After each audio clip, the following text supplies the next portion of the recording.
Bonsoir tout le monde, désolée pour ces problèmes techniques. Moi, je vais parler, mon intervention, le titre de mon intervention était autour de production, reproduction et transition. En fait, il s'agit d'une intervention qui ne serait pas structurée d'une manière hyper académique, ou du moins ça, c'était mon intention, parce que j'avais vraiment envie de porter des problèmes au débat avec la salle. Et en particulier, c'est une intervention qui est mûrie un peu dans les débats des dernières années, donc en partie au sein des débats des différents mouvements sociaux qui ont eu lieu en France depuis 2016 et que j'ai pu traverser, et en particulier les mouvements écologistes. Donc, il y a des réflexions que j'ai pu aussi développer avec des camarades. Certains d'entre eux sont dans la salle aussi. Euh, c'est une réflexion qui se base aussi sur les deux derniers livres de Stefania Barca qu'on va, j'espère, pouvoir écouter après, justement parce qu'elle est une source d'inspiration très importante pour les réflexions du marxisme écoféministe auquel je voudrais faire référence. Et, voilà, du coup, c'est des inspirations différentes.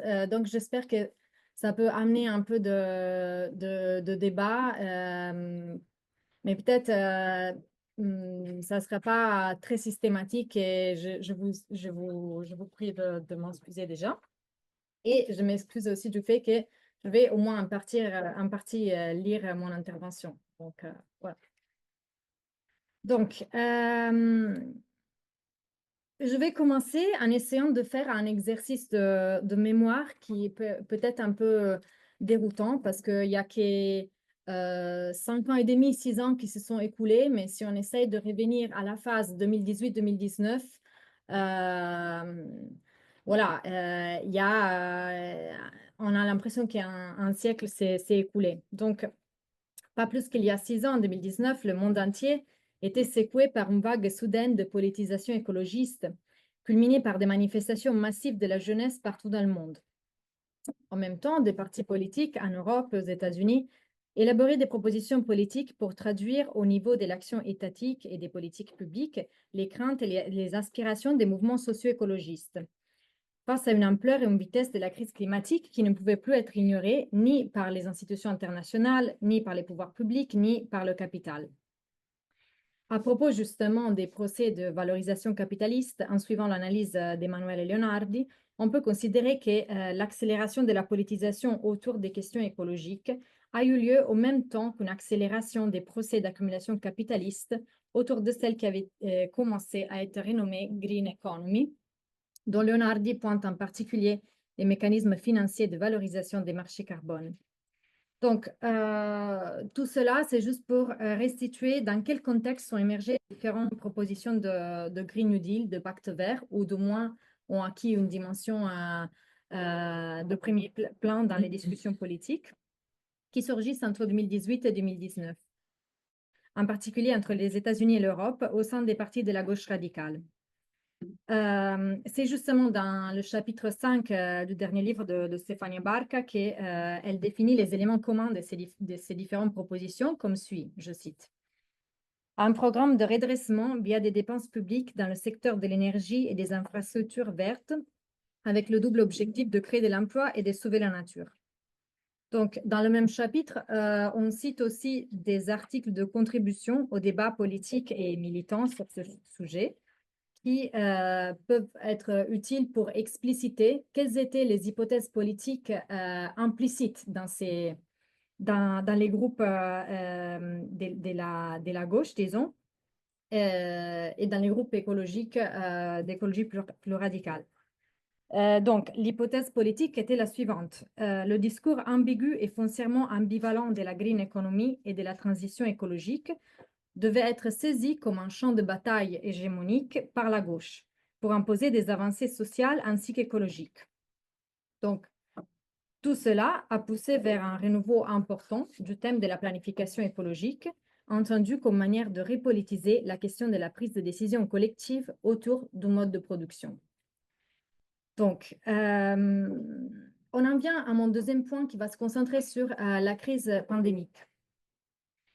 Ce regain d'intérêt pour la planification écologique a pu anticiper la phase qui allait s'ouvrir au niveau des institutions européennes, de moins, mais plus largement en général avec la pandémie de la COVID-19.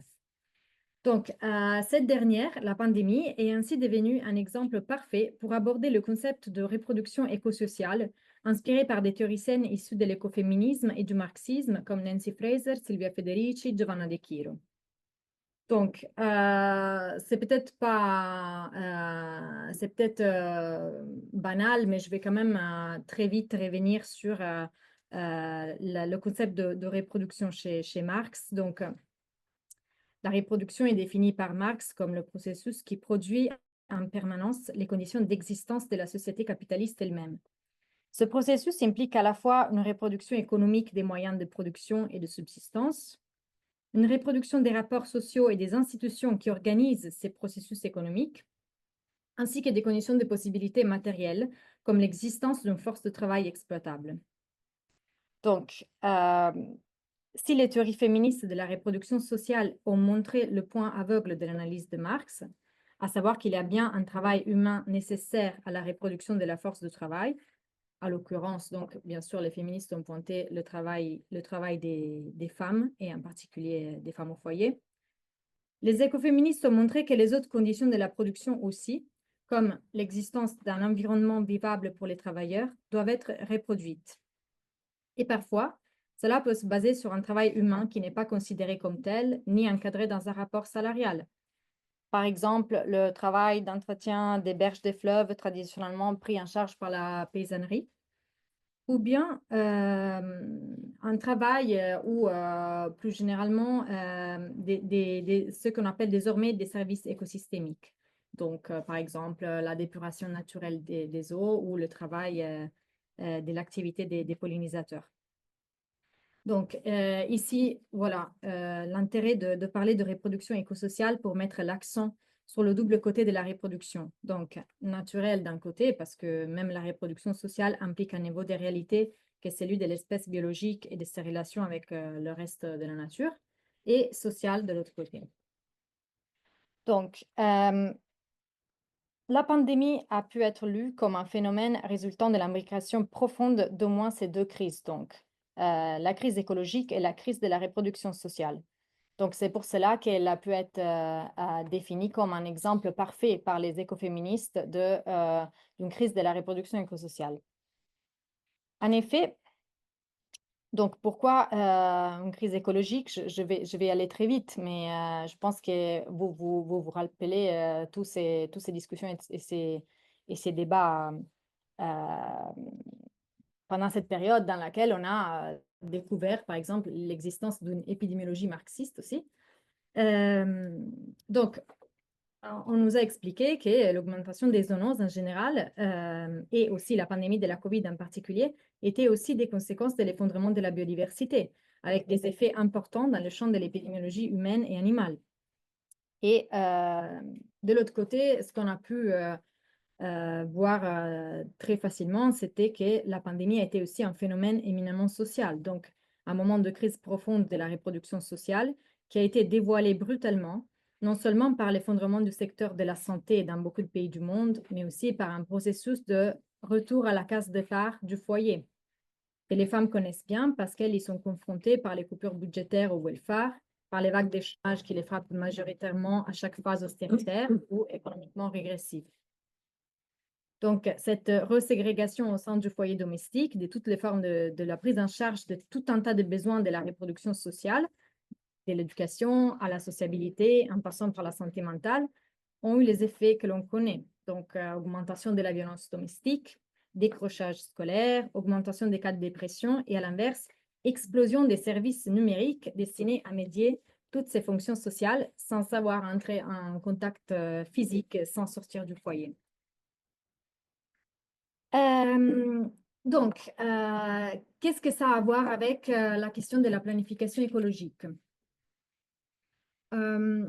On peut dire que la gestion de la pandémie a eu aussi l'effet de nous faire poser des questions apparemment banales, mais qui avaient déjà commencé à être ébauchées par les discours sur la planification écologique.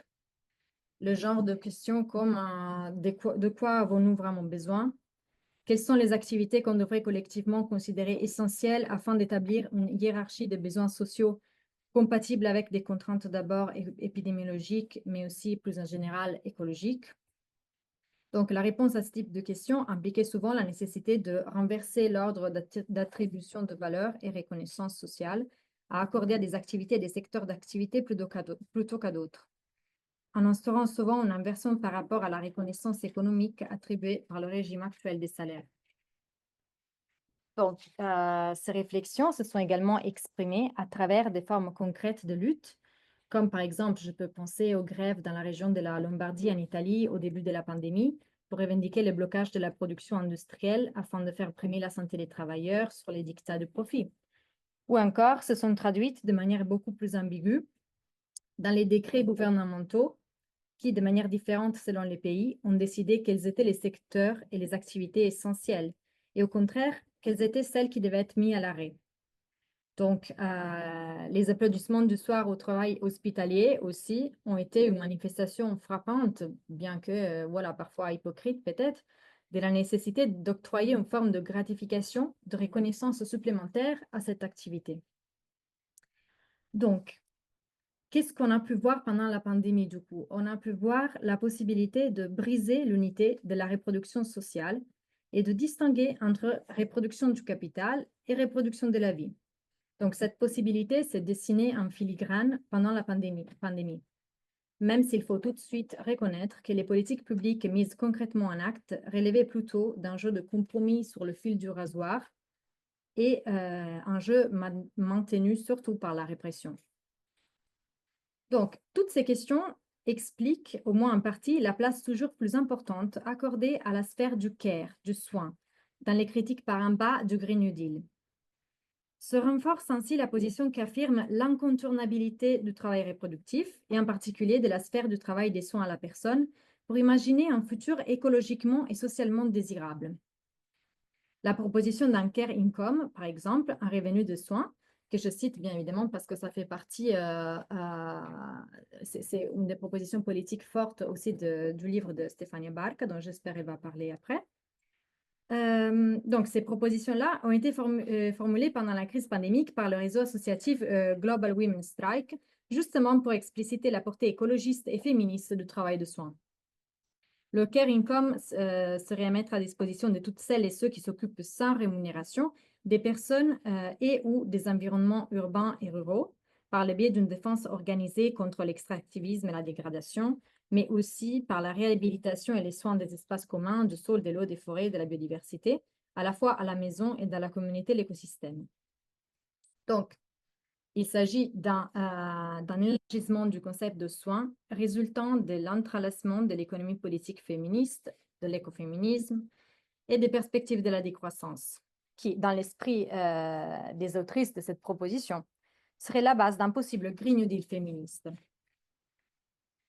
Donc, je vais en venir à certaines des critiques qui ont été apportées par des autres courants du féminisme marxiste à cette proposition. Donc, si après la crise pandémique, le concept de soin est devenu extrêmement répandu au sein des débats de la gauche, une partie du mouvement féministe a pourtant critiqué cette approche. On peut distinguer trois volets dans cette critique.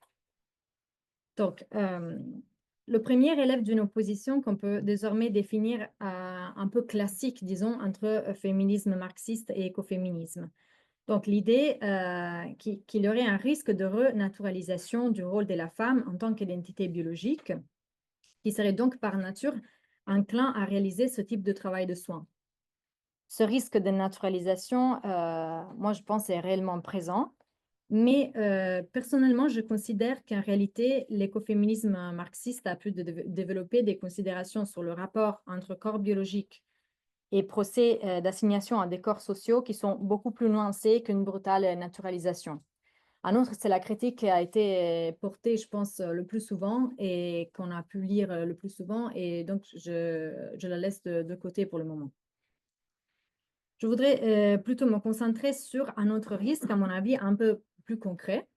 Donc, un risque d'aplatissement, disons, entre reproduction sociale et reproduction de la vie. Donc, dans lequel on pourrait tomber si on accentue excessivement l'élément du soin.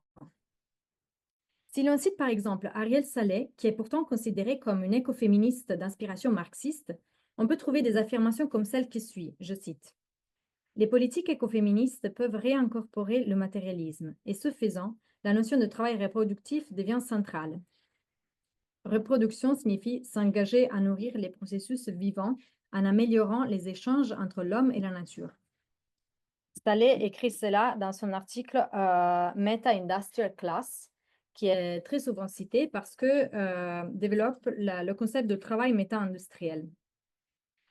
Donc, ça peut être utile de revenir sur ce concept de travail méta-industriel, sur le choix de créer cette définition, parce que, selon Saleh, ça pourrait donner des nouveaux outils stratégiques pour élargir la notion de classe.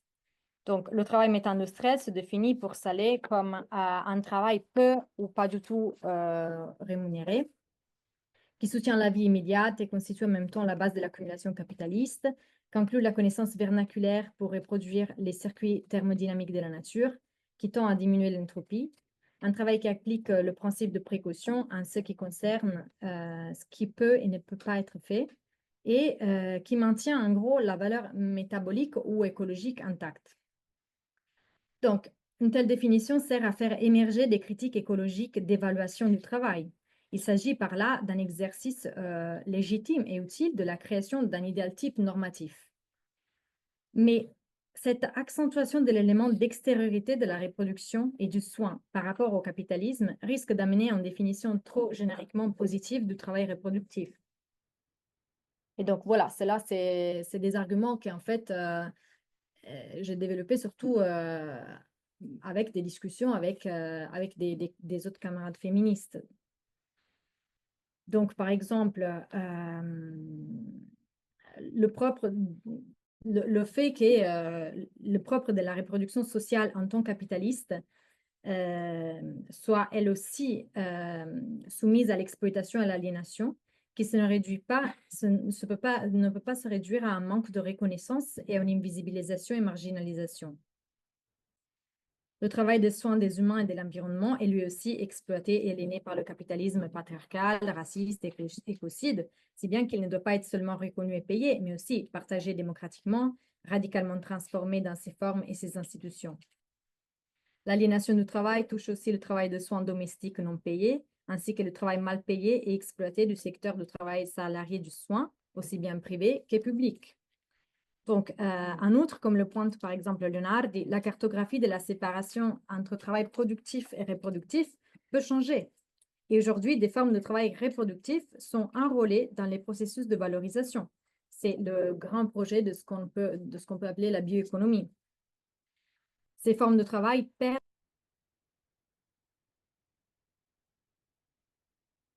de la recherche scientifique publique enrôlée dans la production de la valeur d'échange ou la financiarisation du secteur de la santé géré par des assurances privées. Donc, l'articulation de ces différentes sphères de travail reproductif présente de très grandes différences, bien sûr, selon les pays qu'on prend en considération, avec un invariant cependant. Il s'agit, dans la grande majorité des cas, d'un travail fait par des femmes. C'est pourquoi les mouvements féministes globaux des dernières années ont tenté de se réapproprier l'utile de la grève et d'expérimenter une grève féministe de la reproduction sociale. Donc, il s'agissait par là de contester les formes que le capitalisme patriarcal et raciste imposait au travail reproductif. Pour ce faire, et donc pour accepter de faire grève dans des secteurs comme l'éducation ou la santé, l'éthique du care n'est pas toujours un valable soutien, parce qu'il peut s'avérer nécessaire de dépasser un sentiment de culpabilité vis-à-vis de ses devoirs de caring. En outre, même le travail qu'on peut définir comme méta-industriel, donc dans lequel on peut inclure, par exemple, le travail auto-organisé pour gérer des communs urbains, le travail d'autoproduction, de soins médicaux autogérés, etc., et auquel on peut attribuer avec salé une valeur éthique et écologique positive, est soumis à des pressions considérables, notamment parce que l'État a pu avoir la tendance à lui déléguer le travail de reproduction qu'il prend de moins en moins en charge. Donc, les militants politiques qui se consacrent à ce travail en ressortent souvent totalement épuisés et donc incapables de participer à l'organisation des moments les plus conflictuels et contestataires de la lutte des classes. Donc, la proposition du care income, certes, est pensée pour libérer les forces de la reproduction de ce chantage, et non pas comme une manière de contrôler leur mise au travail à la manière d'un workfare réactionnaire. Mais est-ce que le recours à cet imaginaire du care ne serait pas contre-productif? Donc ça, c'est la question que j'amène aussi au débat. Donc, j'ai encore un peu de temps ou pas? Oui. Oui, va finir là-dessus. Donc, cela nous amène au deuxième argument d'une critique à certaines des positions de l'écoféminisme. Une critique en partie, au moins en partie interne, parce que je vais aussi la développer grâce à Maria Mies, qui elle aussi est une écoféministe marxiste. Donc, on pourrait résumer l'argument comme suit. On ne peut pas résoudre la contradiction entre reproduction sociale aliénée et reproduction de la vie en effaçant la première avec une survalorisation discursive de la deuxième. De notre point de vue, le problème réside en général, il y a un problème dans le geste théorique de critiquer les binarismes et les dualismes en abstrait.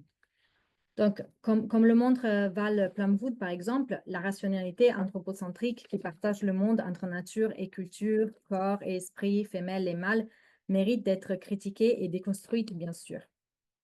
Mais prenons par exemple le partage entre travail productif et travail improductif, reproductif.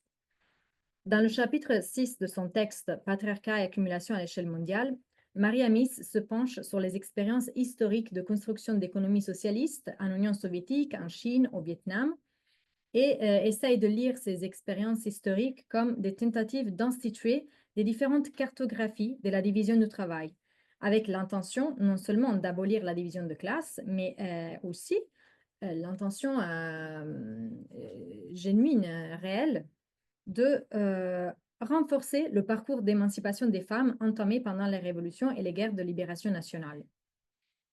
Donc, le diagnostic qu'elle trace est le suivant. Les femmes ont été remises à leur place, même si les efforts de la lutte idéologique pour l'égalité ont été considérables. Donc, Maria Mies se demande pourquoi, et réponse plutôt matérialiste. Outre que l'idéologie patriarcale, dont les hommes et les femmes étaient encore imbibés, il faut surtout prendre en considération les contraintes objectives de la réorganisation de l'économie qui prévalaient après les guerres de libération. Face aux objectifs de surmonter les destructions entamées par la guerre et ou de construire une nouvelle économie nationale au service des populations sur les ruines de l'économie enchaînée au pouvoir colonial, les nécessités de modernisation rapide et le besoin urgent d'augmenter la production ont amené la création d'une économie duale. D'un côté, un secteur formel, moderne, socialisé, à forte intensité en capital et qui constituait le rapport de production dominant.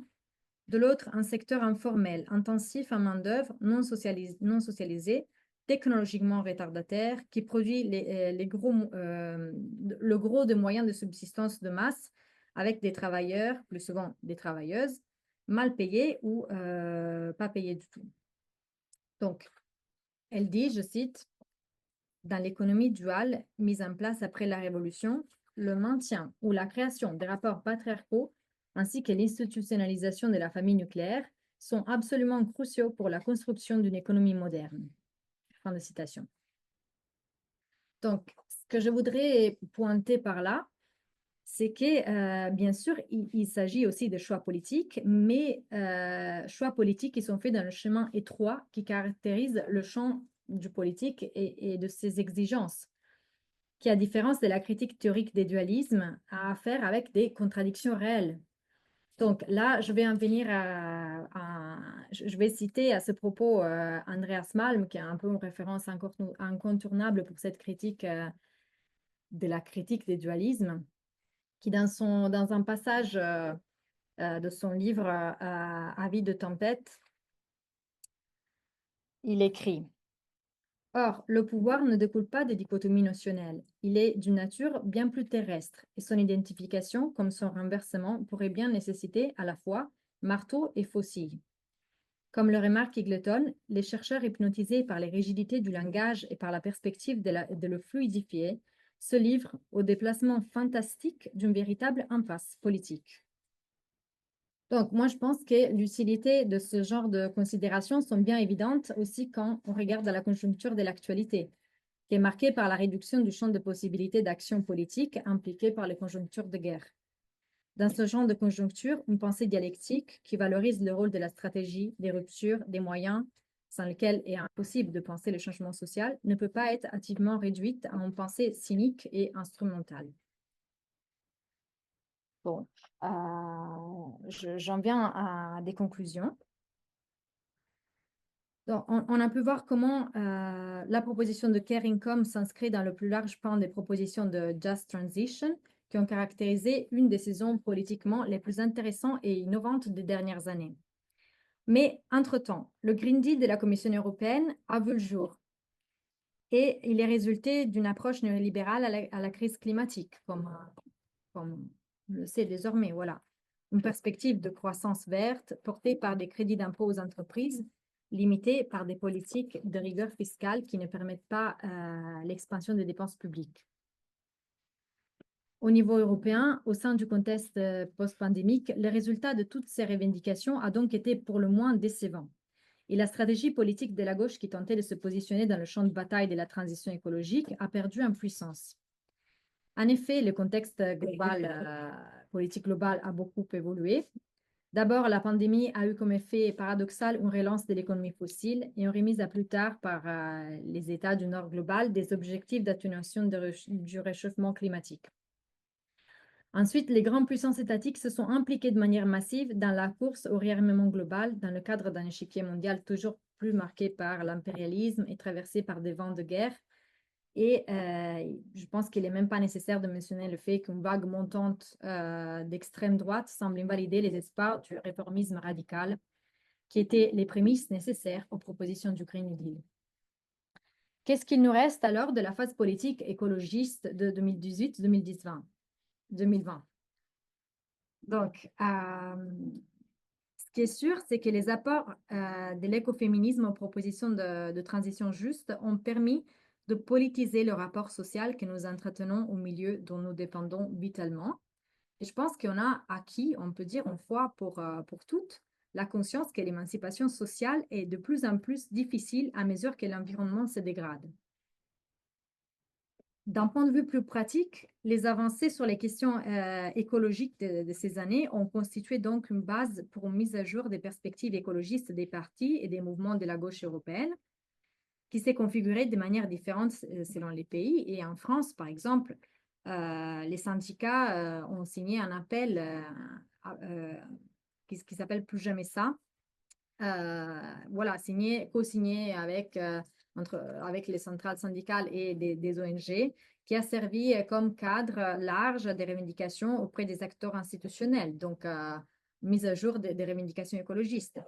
Il y a aussi eu une resignification en sens écologiste d'autres luttes sociales, par exemple l'opposition à la réforme des retraites, qui en France a définitivement consacré la réduction du temps de travail comme un enjeu écologiste.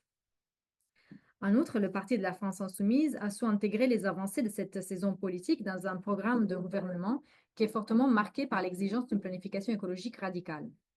Donc, là, c'est des exemples, mais on peut aussi voir des expériences par en bas.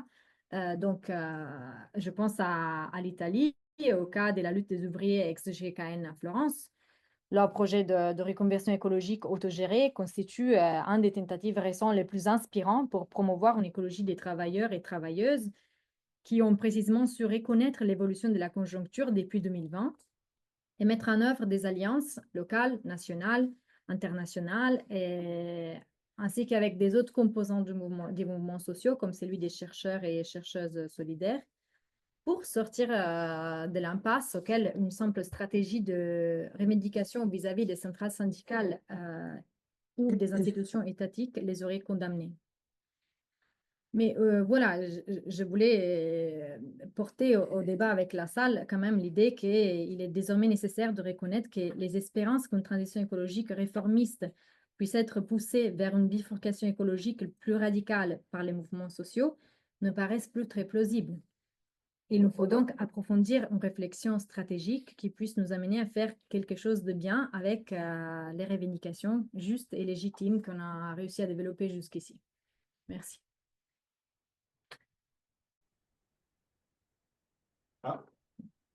Okay.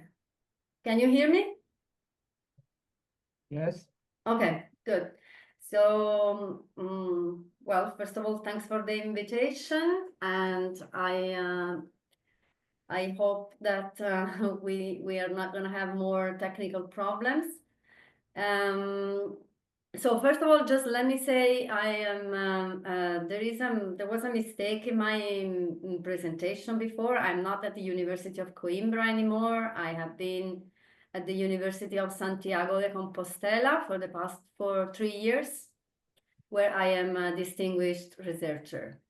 So what I wanted to do today with you is share some parts of my most recent book for Workers of the Earth, Labor, Ecology, and Reproduction in the Age of Climate Change.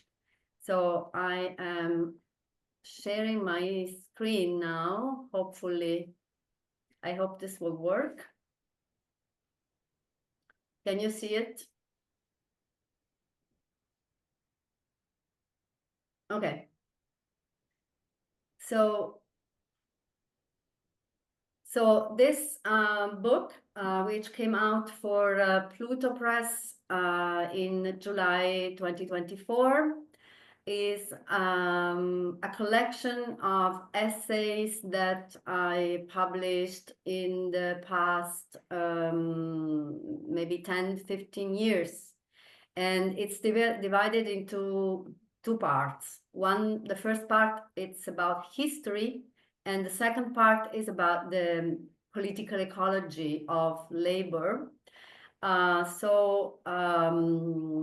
Let's say the first part collects essays on historical case studies that detail the role of workers, of different kinds of workers, during the environmental change of the current era, of mostly what now historians and also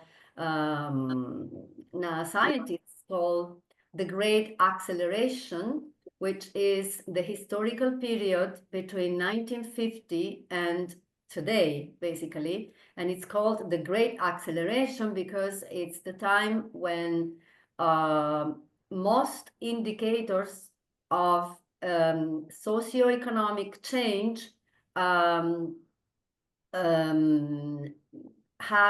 show an exponential growth, exponential increase, and at the same time, there is a very evident, clear correlation between these indicators and the indicators of degradation of Earth systems, not only climate change, but also biodiversity loss, ocean acidification, and a number of other indicators. So we have the data very clear that show a very clear correlation between the unprecedented growth of the global economy after 1950 and the unprecedented degradation of Earth systems in the same period.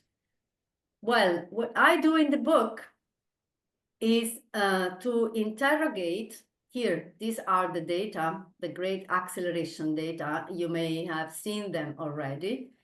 They have been published for the first time in 2015 by a group of scientists led by the late Will Steffen.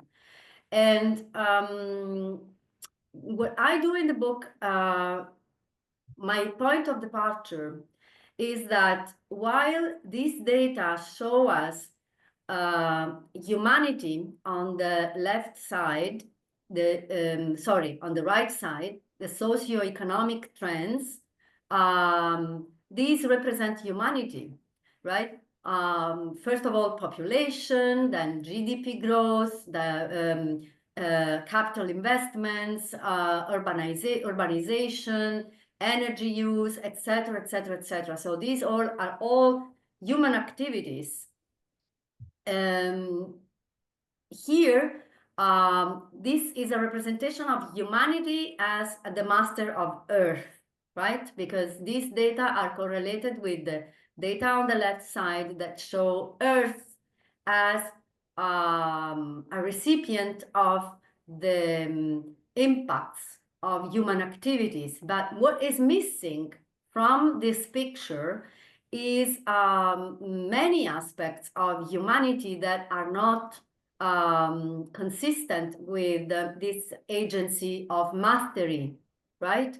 And this connects to my previous book, Forces of Reproduction, where I make a critique of the hegemonic discourse on the Anthropocene, in which presupposes the existence of a fictitious agent, the anthropos, which is in which all inequalities or differentiations are annihilated, are denied.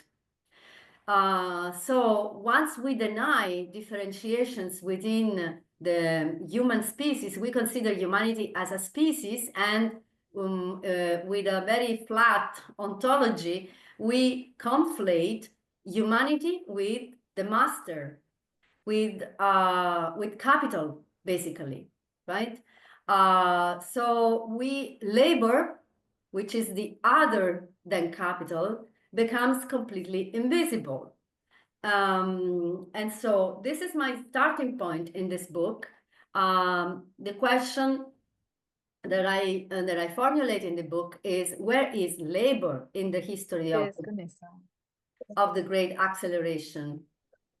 Is everything okay?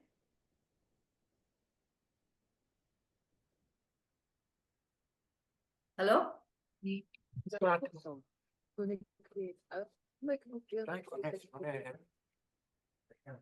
No, ora è connesso, dice.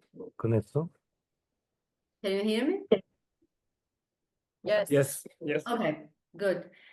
So the question the book asks is, where is labor in the history of the Great Acceleration? Because starting from the premise that labor is not one with capital, labor is not one with the master. So asking this question is a way for us to see two aspects that are missing from the hegemonic discourse.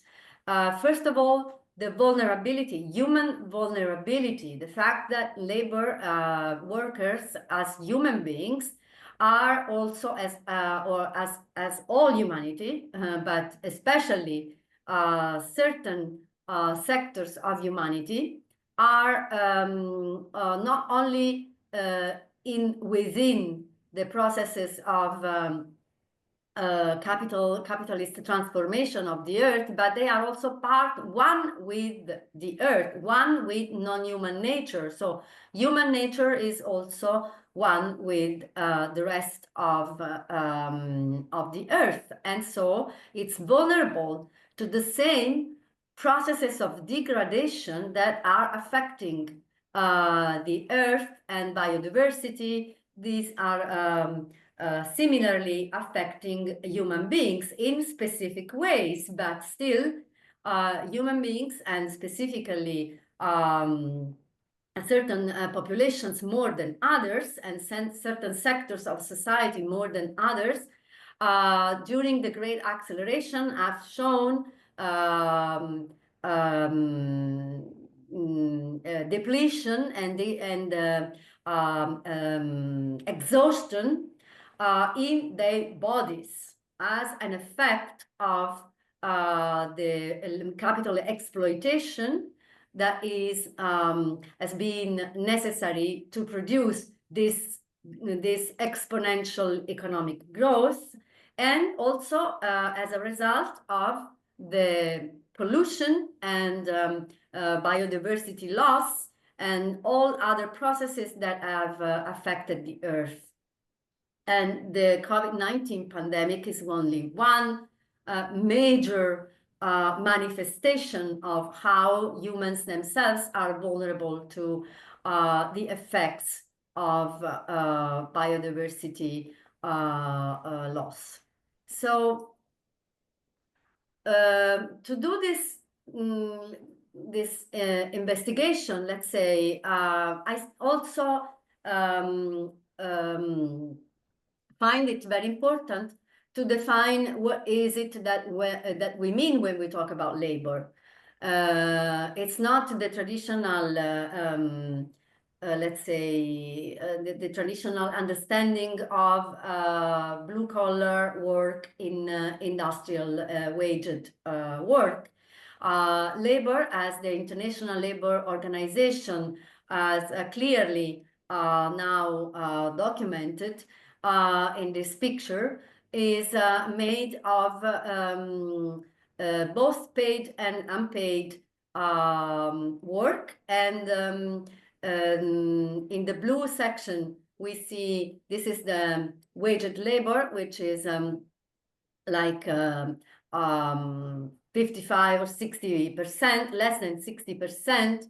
And the rest, this is unpaid labor, and the orange share is the women's share of unpaid labor, and the gray one is the male share of unpaid labor, unwaged labor. In the book, I try to to give a picture that that includes different forms of labor. And I conceptualize them as industrial labor, domestic labor, and subsistence labor. Now, this is a detailed description of the chapters. I will go fast on the first chapters, which is the history part, because also to engage into a dialogue and conversation with Sara's presentation, I wanted to go more in depth into the second part of the book. But just to give you an idea, in the first chapters, in the first chapter, I propose an analytical approach to the history of the environmental history of labor, based on these three levels of analysis: the landscape as modified by human labor, following the inspiration from Raymond Williams, the ecology of class. And here we can see how the working class particularly has been impacted and has been made vulnerable to the environmental and health and public health costs of the great acceleration. And labor environmentalism, and this is the level of analysis where we find trade unions and other labor organizations, different kinds of labor organizations, both industrial and domestic and subsistence, struggling to defend life, to protect life, starting from not only starting from workers' health and safety, but extending those struggles to the external environment, to working class communities and to national communities as well.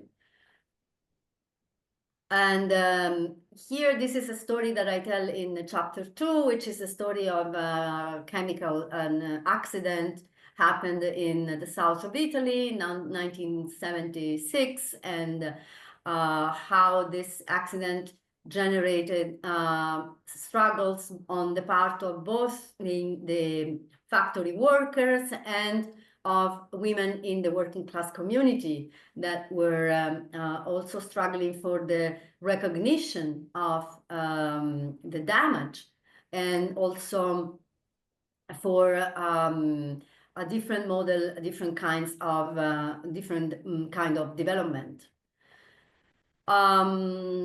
This is still chapter 2, and where I tell the story of how these labor's environmental struggles, or better, working class environmental struggles developed in Italy during the 70s.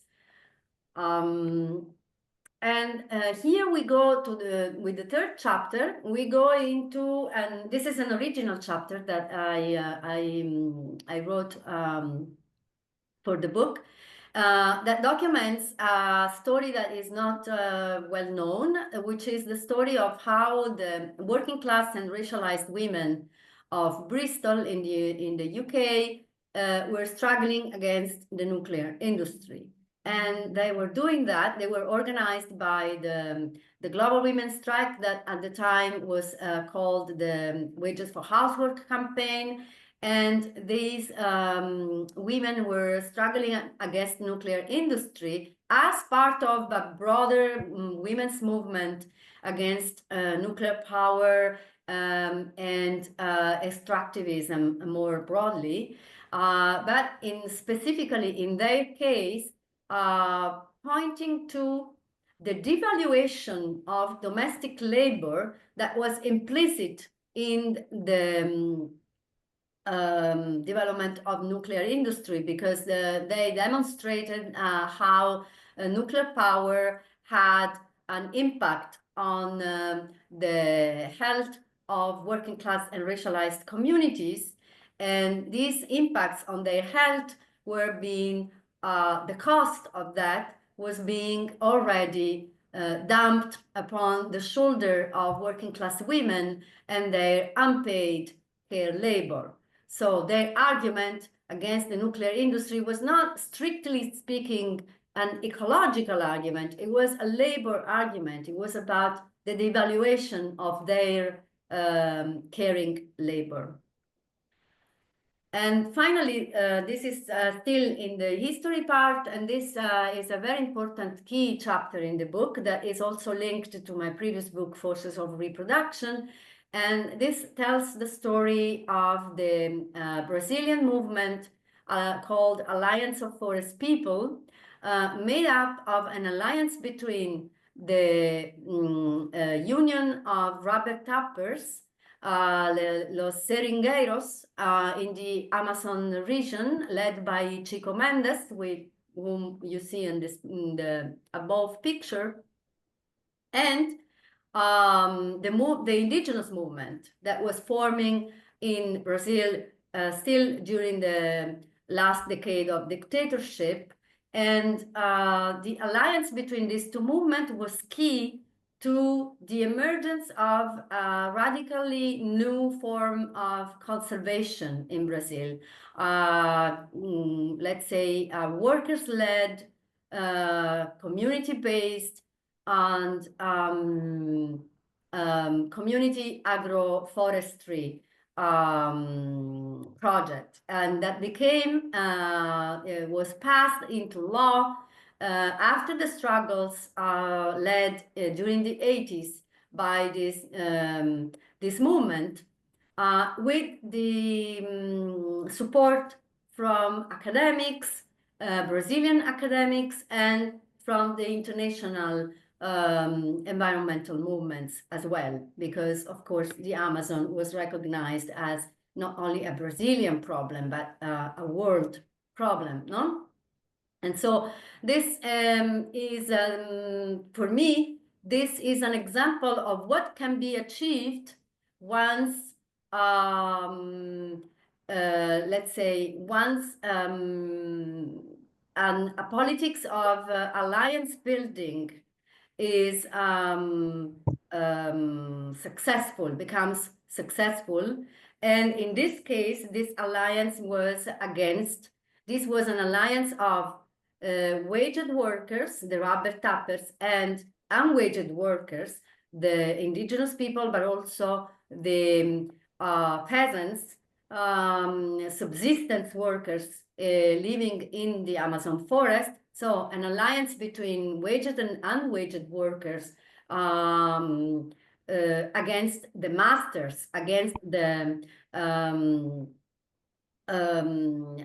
agrarian capital, the owners of the forests, and against the capitalist model of development, and a struggle for the defense of the forest as commons. So not for a form of protection that would exclude the local communities, but on the opposite, a form of conservation led by local communities. So here we come to the second part of the book, called the political ecology part. And in this article, what I do is an analysis of the last few decades of the 20th century, when in Western Europe, I trace the emergence and the evolution of specifically working class or let's say red-green politics. So the emergence of a form of environmentalism that was different from the urban white middle class environmentalism, because it wasn't focusing on consumption and consumerism, but it was focusing on production. And this was made of different components in this let's say red-green politics. But what I was interested in was, and I traced these different components by following the work of these four intellectuals: Raymond Williams, Laura Conti, Raymond Williams in the UK, Laura Conti in Italy, Andre Gortz, which you may be familiar with, and Maria Mies in Germany. I mean, from Germany, because these are all public intellectuals that had a large resonance outside of their countries. And were why I chose these four, because each of them represents a different kind of let's say red-green politics, but at the same time they were influential in different sectors of the European left, the trade unions movement, or the eco-Marxist movement, the degrowth movement, the feminist or eco-feminist movement.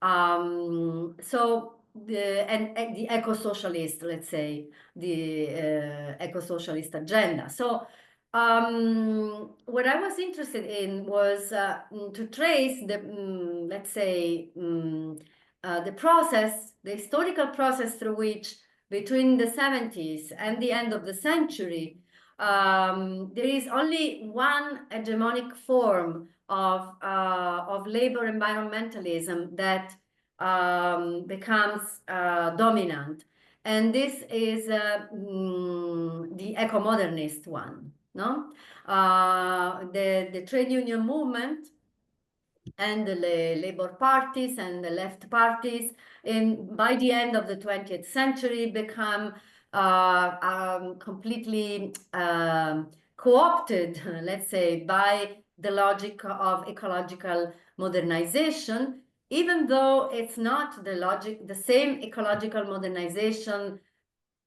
that capital is also starting to embrace. So ecological modernization through the market, through market incentives and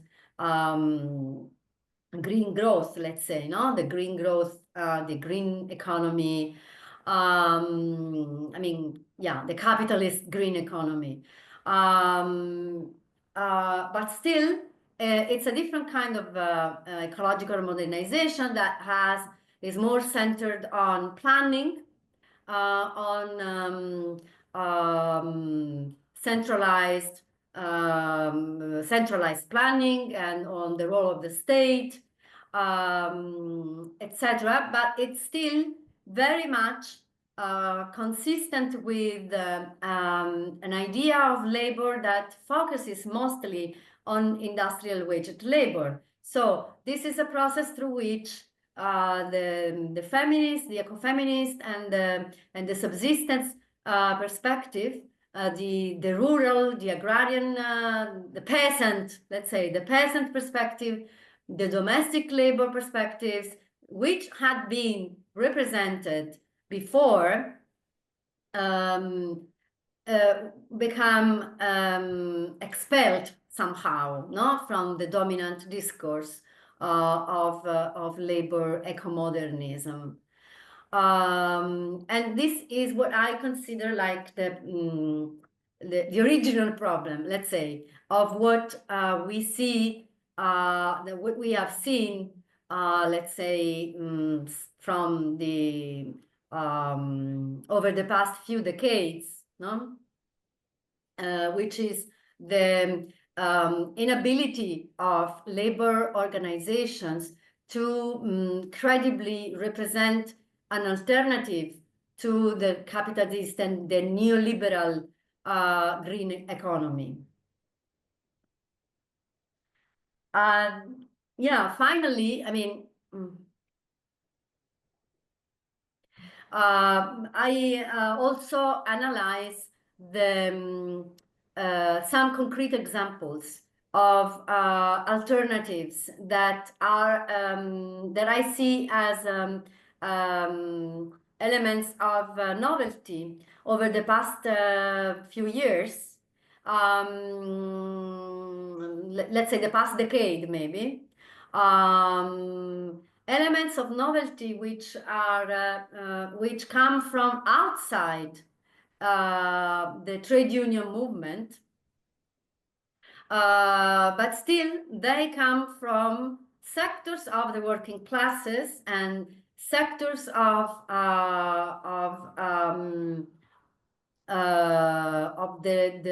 labor, of the global labor class, that do not recognize themselves with the politics of green economy or just transition, the way or the European Green Deal, the way these are currently formulated, and they are pushing from outside to change, to transform these politics into something more radical and something that would allow addressing the climate emergency and the ecological emergency from the point of view of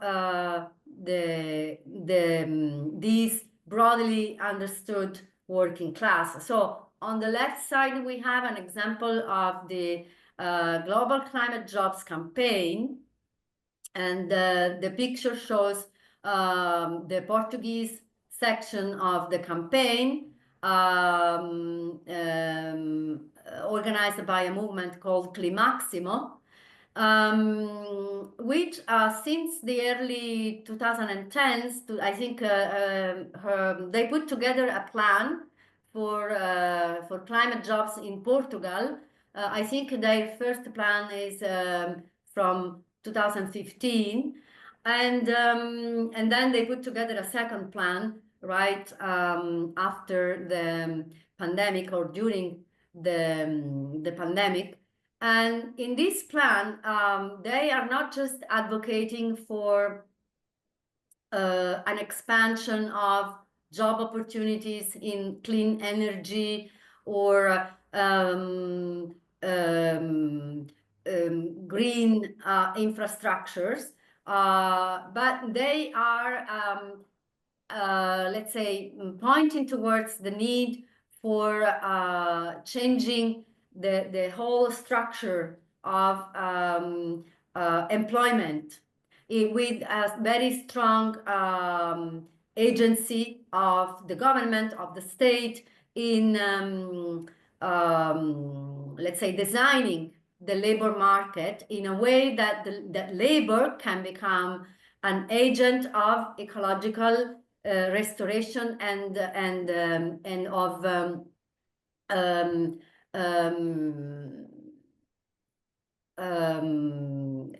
abatement of the climate of CO2 emissions.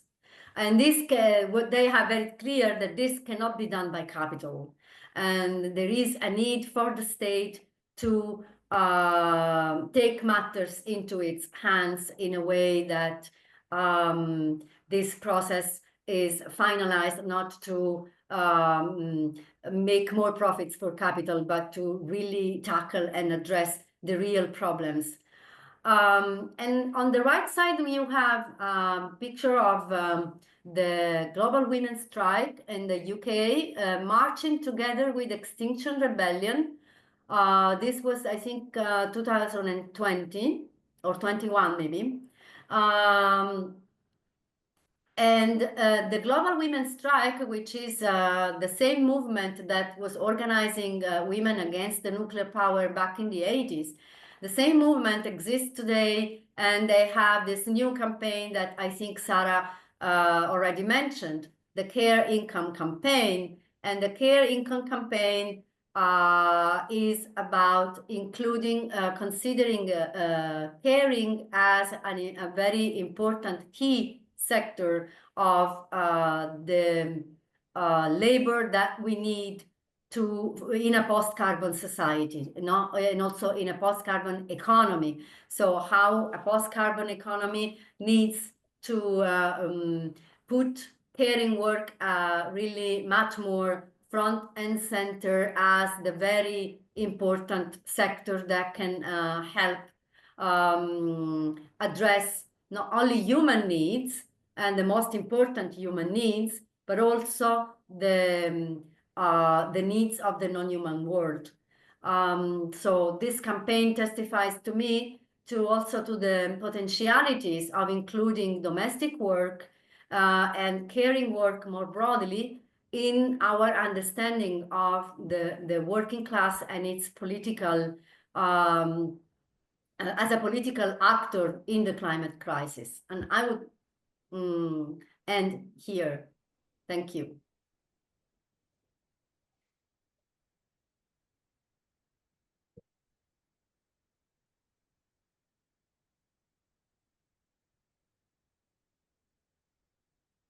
Alors, merci Stefania thank you Stefania for your intervention.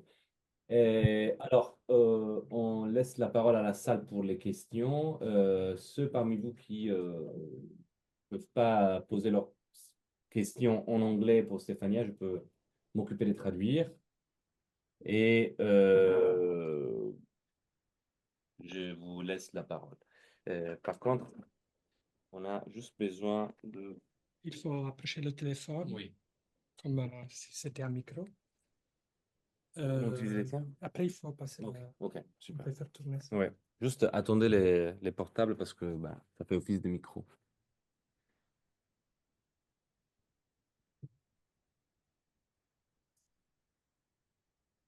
Voilà.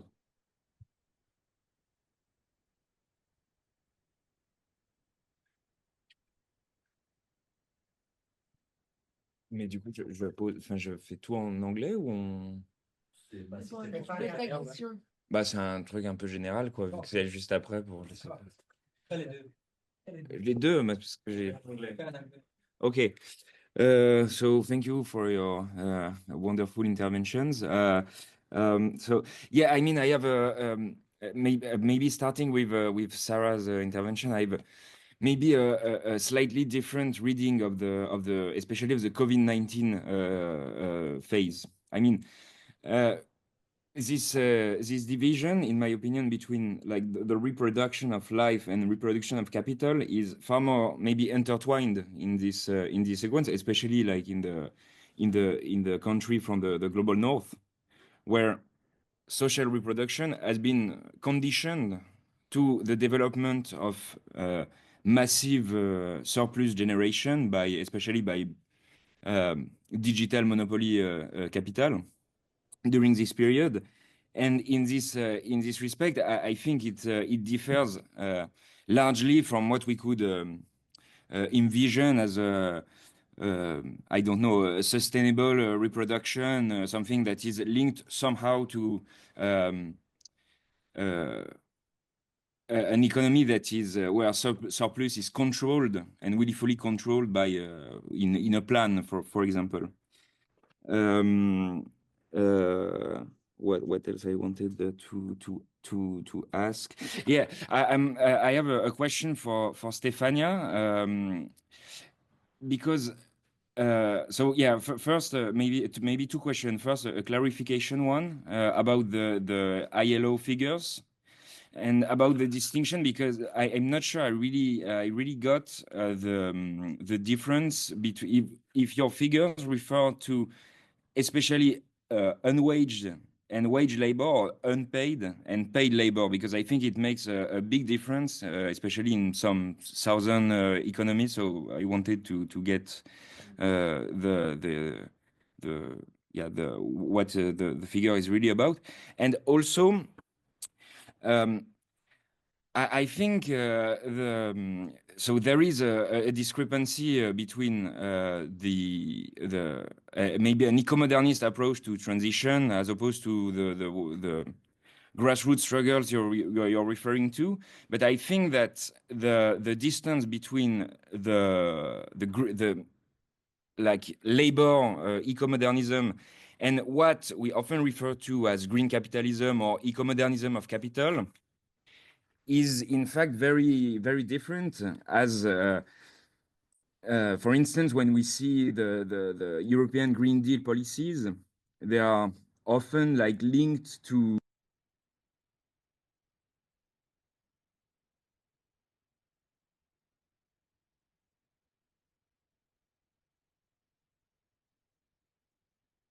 I'm not hearing anymore.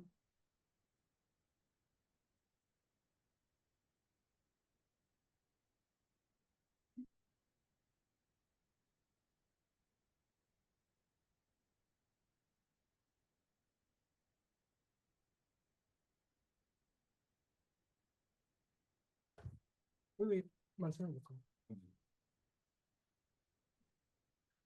so yeah so can you hear me now? Yes, you Can you were hear me? saying labor. Can you repeat the last the question that you were the second? Okay, so yeah, second to question. to put it shortly, the second question is about so whether, in your opinion, labor movement that deal with, for instance, like specific ecosystemic unbalances or problems, how do they relate to what you were showing on your first slides, which are figures about planetary disruptions? Because you are saying that labor movement weren't able in the last decades to address this kind of to become an ecological subject. But how could they, starting from the base, from the ecosystem, the working place, deal with such enormous disruptions, such as the one you showed on your first slides?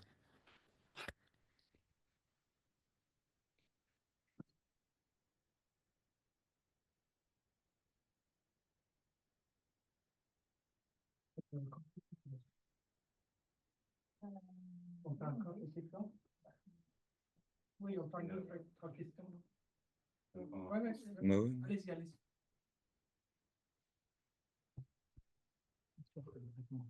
Une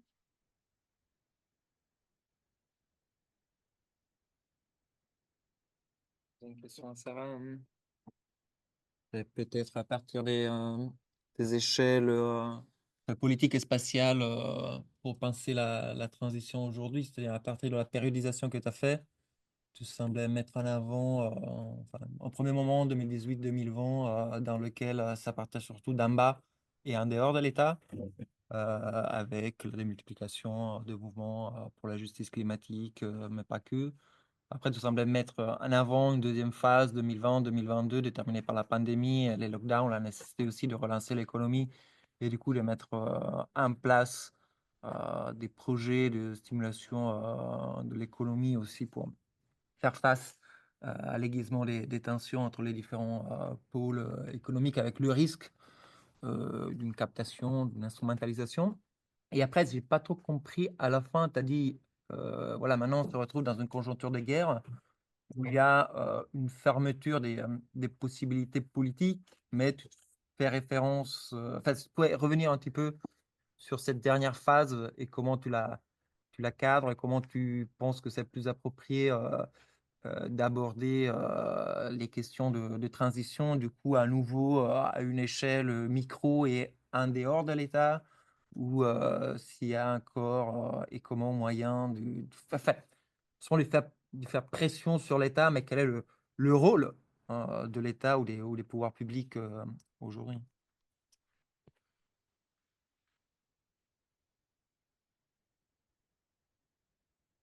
Merci beaucoup à vous deux pour vos interventions. Et bon, une petite question sur de la partie finale, surtout de l'intervention de Madame Barca, mais aussi de plusieurs choses dont nous a parlé Sarah.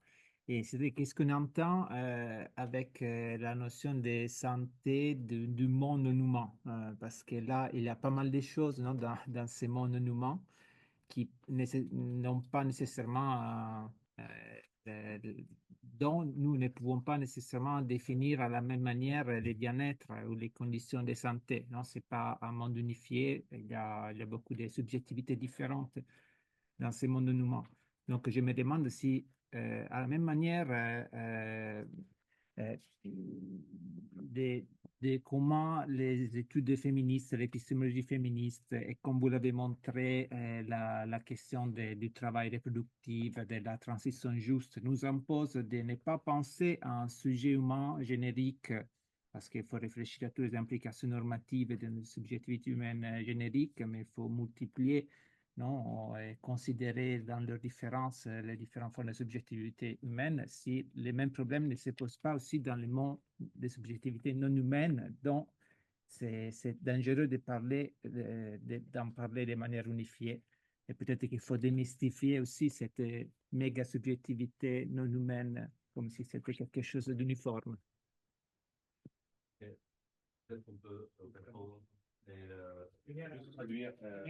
I just translate because the last question was also for Stefania, so I would just translate it to you.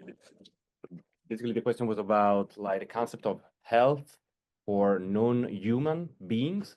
What do you mean? What do we mean within this debate with the concept of non-human health? And besides, isn't it necessary to maybe stop to think about this non-human subject as a uniform and homogeneous subject, and rather, as we usually do with the human subject, to demultiply and pluralize the concept of human subjectivity in order to avoid improper generalizations that are also blind toward gender or race, etc. Allez-y. Je réponds en français Oui. et après je traduis. C'est comme tu veux. Tu veux que je traduise ou traduis? Non, mais je veux Vas-y. dire pour Stéphanie, pour qu'elle puisse suivre. Ok, vas-y en français et puis on... Merci, Andrea. Donc, je vais répondre à la question des fixes d'abord. Bien sûr, tu as tu as pointé voilà, une contradiction que j'ai essayé d'esquisser quand j'essayais de dire qu'en fait,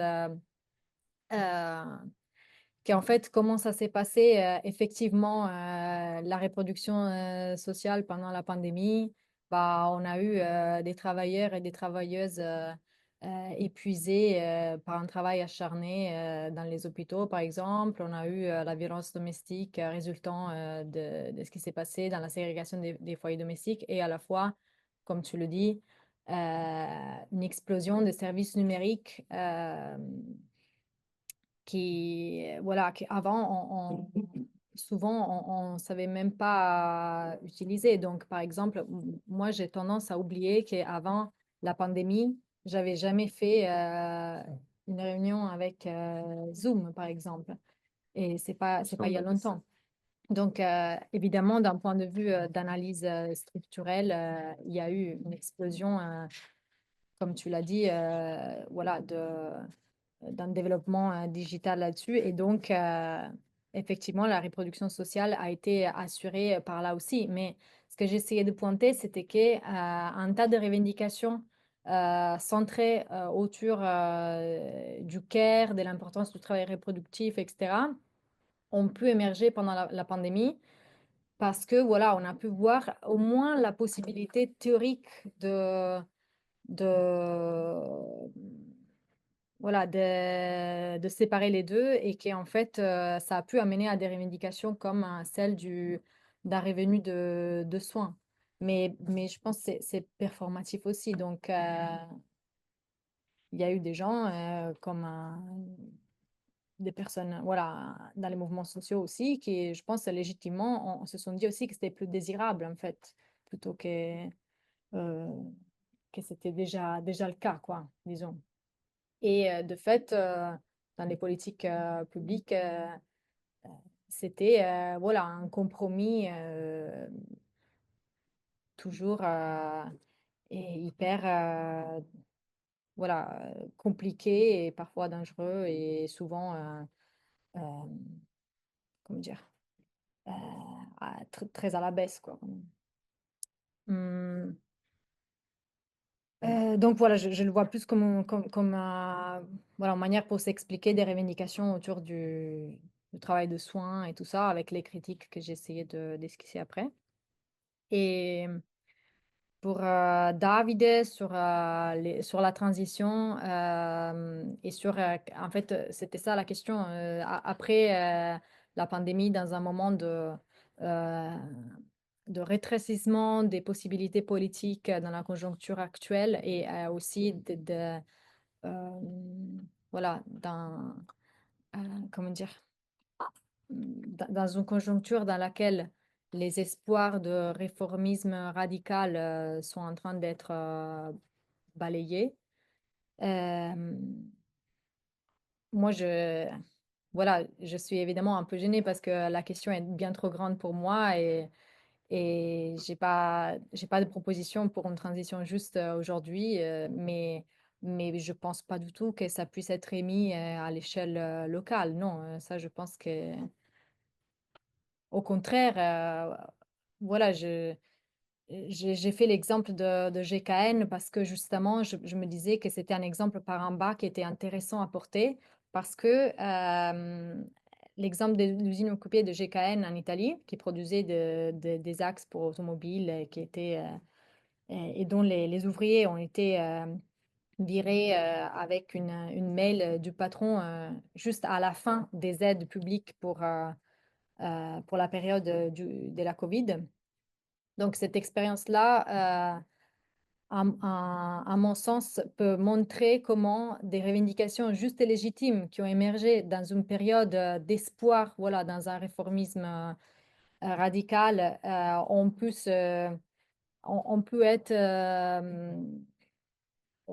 comment dire, reformulées dans une autre conjoncture. Donc, mais toujours, c'était toujours très compliqué, voilà, parce qu'il y avait à la fois des revendications à faire à l'État pour une transition juste, mais en face, un État voilà, un gouvernement qui se droitisait de plus en plus et Et donc, voilà, à la fois des tentatives de mutualisme, mais aussi des revendications de nationalisation. Donc, un exercice très difficile de garder des différents niveaux actifs en même temps, qui n'est pas du tout une solution, mais qui est un exemple peut-être inspirant. Voilà.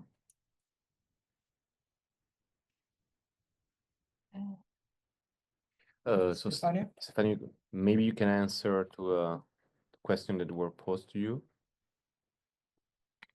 Yes, sure. I just to let you know that I'm sorry, I don't speak French, so I don't know what Sara was saying, and I cannot really engage with her arguments. So Maybe I can yeah. very briefly translate for you. Please.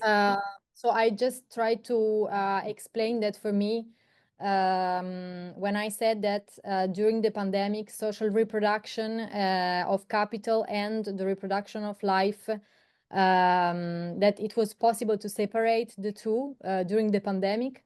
I wanted to say that it was possible in terms of analysis and claims, political claims. But that it was not really what happened. This is not really the how we can read the public policies during the pandemic. So this was my answer. And then about the transition, and Davide asked me if the level of ecological transition, the level of the state, the local level, which level is more suitable to be to engage with a strategic approach of ecological transition nowadays. I try to use JKN experience to show that an articulation of the different levels is maybe the only path that is useful for our strategical intelligence and analysis today. Okay, thank you, Sara. Well, I would just go very quickly on the first question, ILO. I think ILO refers to, and maybe, I'm sorry if this was my wrong formulation. It's not about the number of workers in each sector. It's about the number of hours of working time. It's about working time. The figure that I showed from ILO 2018. And on the one side, it's the hours of work which are waged, because this is based on national statistics. So it's about the regularly waged labor, and the rest is about estimations of hours of work that are unwaged, and this is based, in my understanding, this is based on time use surveys. So this is how, by calculating the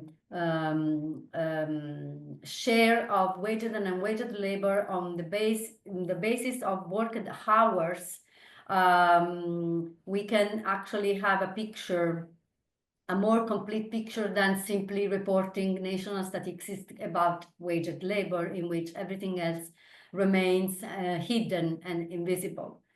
Then on the connection between workplace and earth politics, I think this is a very good question. I don't claim I have the correct and definite answer, but I can give you some hints from historical experiences. For example, when the United Farm Workers of California in the 1960s were struggling against the employment of DDT and pesticides more broadly for the in California's orange and grapes monocultures.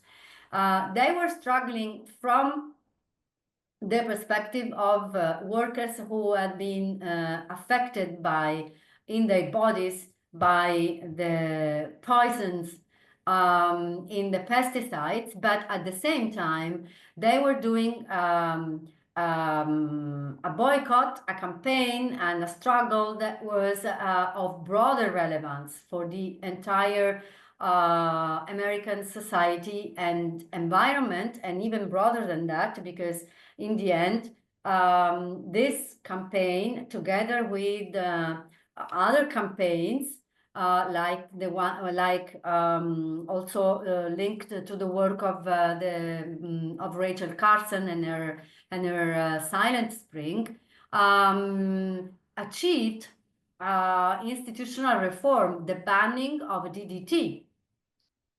So this is about one example on the fact the banning of DDT is something that, of course, only relevant in the United States because it was a US law, but at the same time, it gives us a sense of what can be achieved if all trade unions and labor organizations struggled, took more seriously, let's say, and put these kind of struggles front and center in their politics, which was not always historically the case, also due to constraints, to external constraint of the political, the global political economy and national politics, etc., etc. So there are a number of reasons that explain historically how.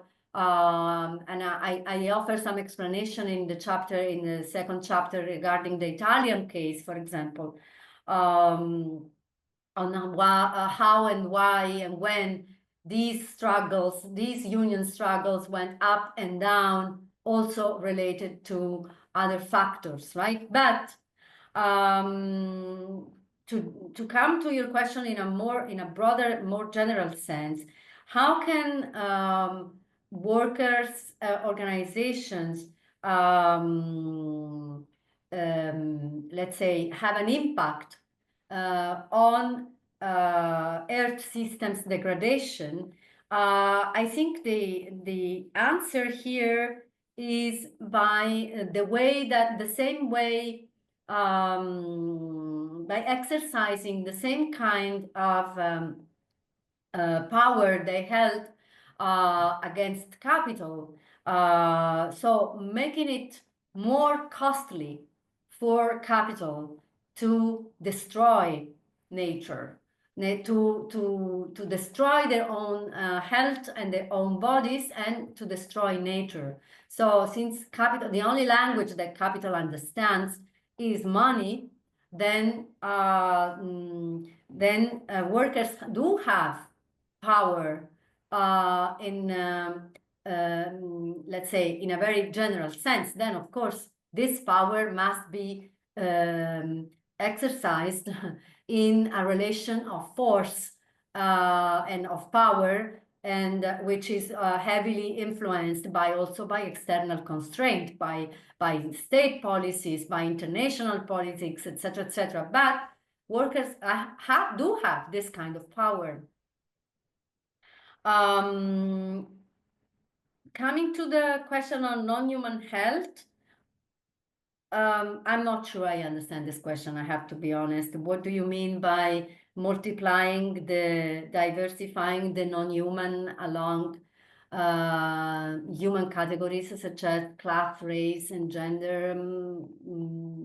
To me, to be honest, it doesn't make much sense. Maybe I didn't understand the translation. Yeah, maybe the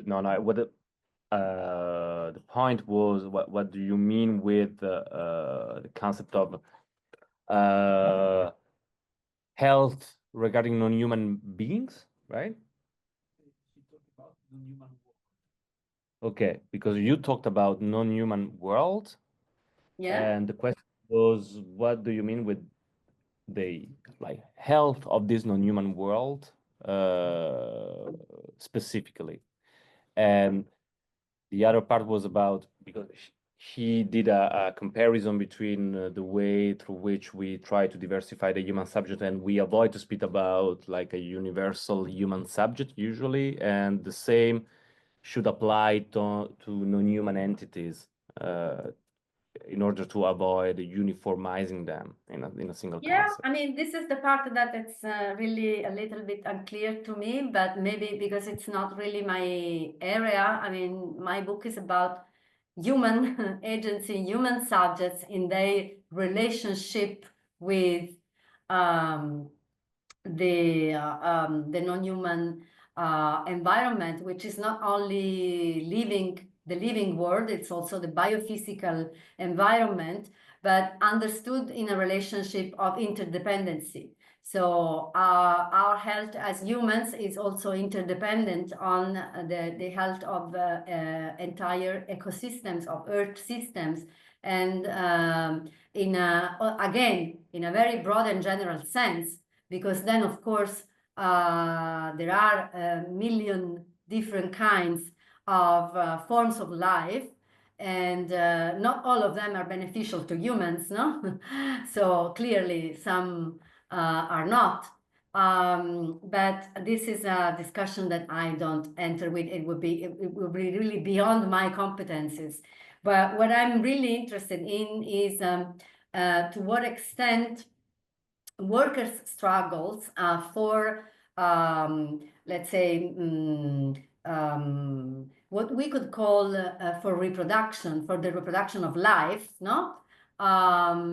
These struggles are also relevant to ecological struggles, are also important to put limits to capital's ability to destroy life in general. So of course, they are not the only and relevant agency, but they form part of environmental agency. This is my point. Il y a d'autres questions?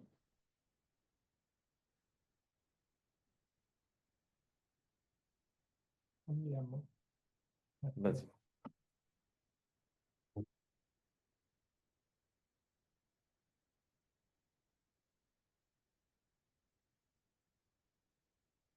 Merci. Une question pour Sara et une question pour Stéphanie. Les deux sont très courtes. Sara, tu as, à un moment donné de ton intervention, tu as reconstruit trois, si je me souviens bien, critiques des approches écoféministes qui ont insisté énormément sur le concept de care, de soins. Est-ce que tu peux revenir sur ces trois critiques? Est-ce que tu peux aussi ne pas le faire évidemment, prendre position, disons, par rapport à ça? J'ai trouvé extrêmement stimulant et intéressant le fait de venir dans le séminaire à poser un problème. Tu l'as élégamment posé. Je me demande quelle est, disons, ton approche, ta vision par rapport à ce problème que tu as posé. For Stefania, it's a very quick point. It's more about clarification rather than an open question. In one of your slides, you mentioned what you called, I guess, meta-industrial workers. What do you mean by that? I ask that question because this seminar is focused, among other things, on the concept of cognitive labor. And I wonder if there is any relationship between this category of meta-industrial worker and the concept of cognitive labor. That's my point. Thank you.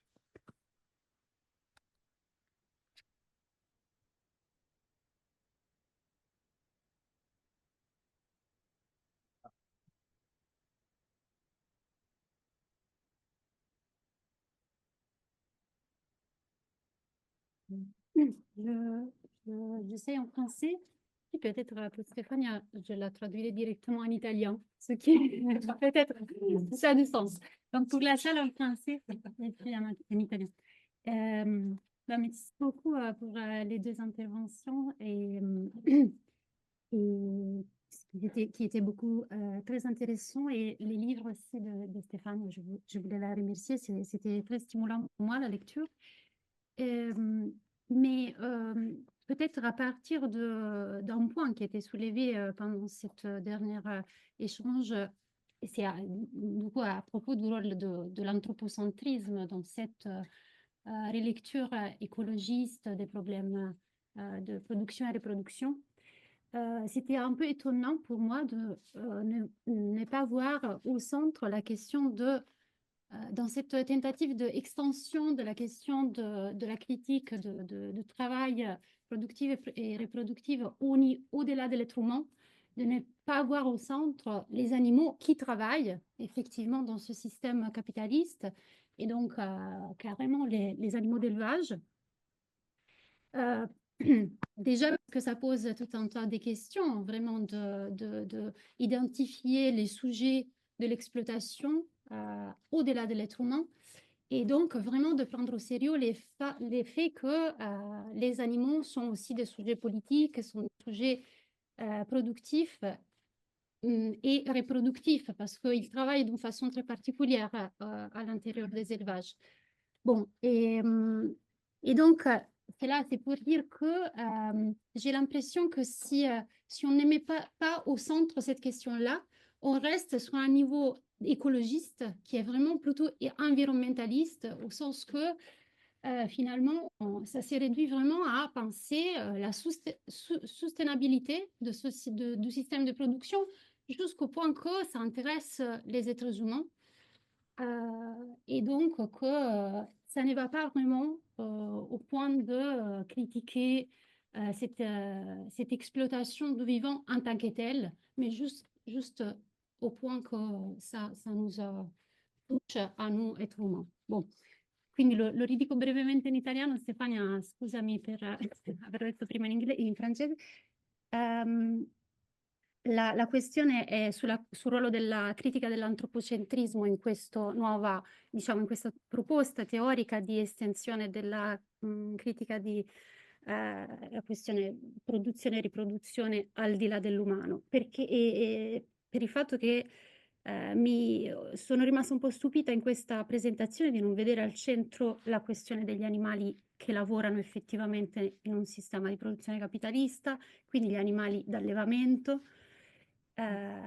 E quindi di non veder questionata questa questione qua del lavoro produttivo e riproduttivo degli animali, perché mi sembra che pone delle questioni teoriche politiche importanti sul soggetto, i soggetti politici di una lotta eventualmente anticapitalista e ecologista, e che non mettere al centro questa tematica, ma restare su un discorso ecologista che riguarda piuttosto, come dire, appunto la sopravvivenza del nostro pianeta, resta all'interno di una logica della sostenibilità, mi sembra.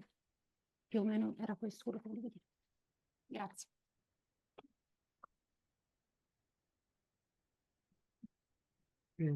Voilà. Merci beaucoup Sara et Stéphanie. Alors, je prends ton invitation à faire une discussion pour un débat politique.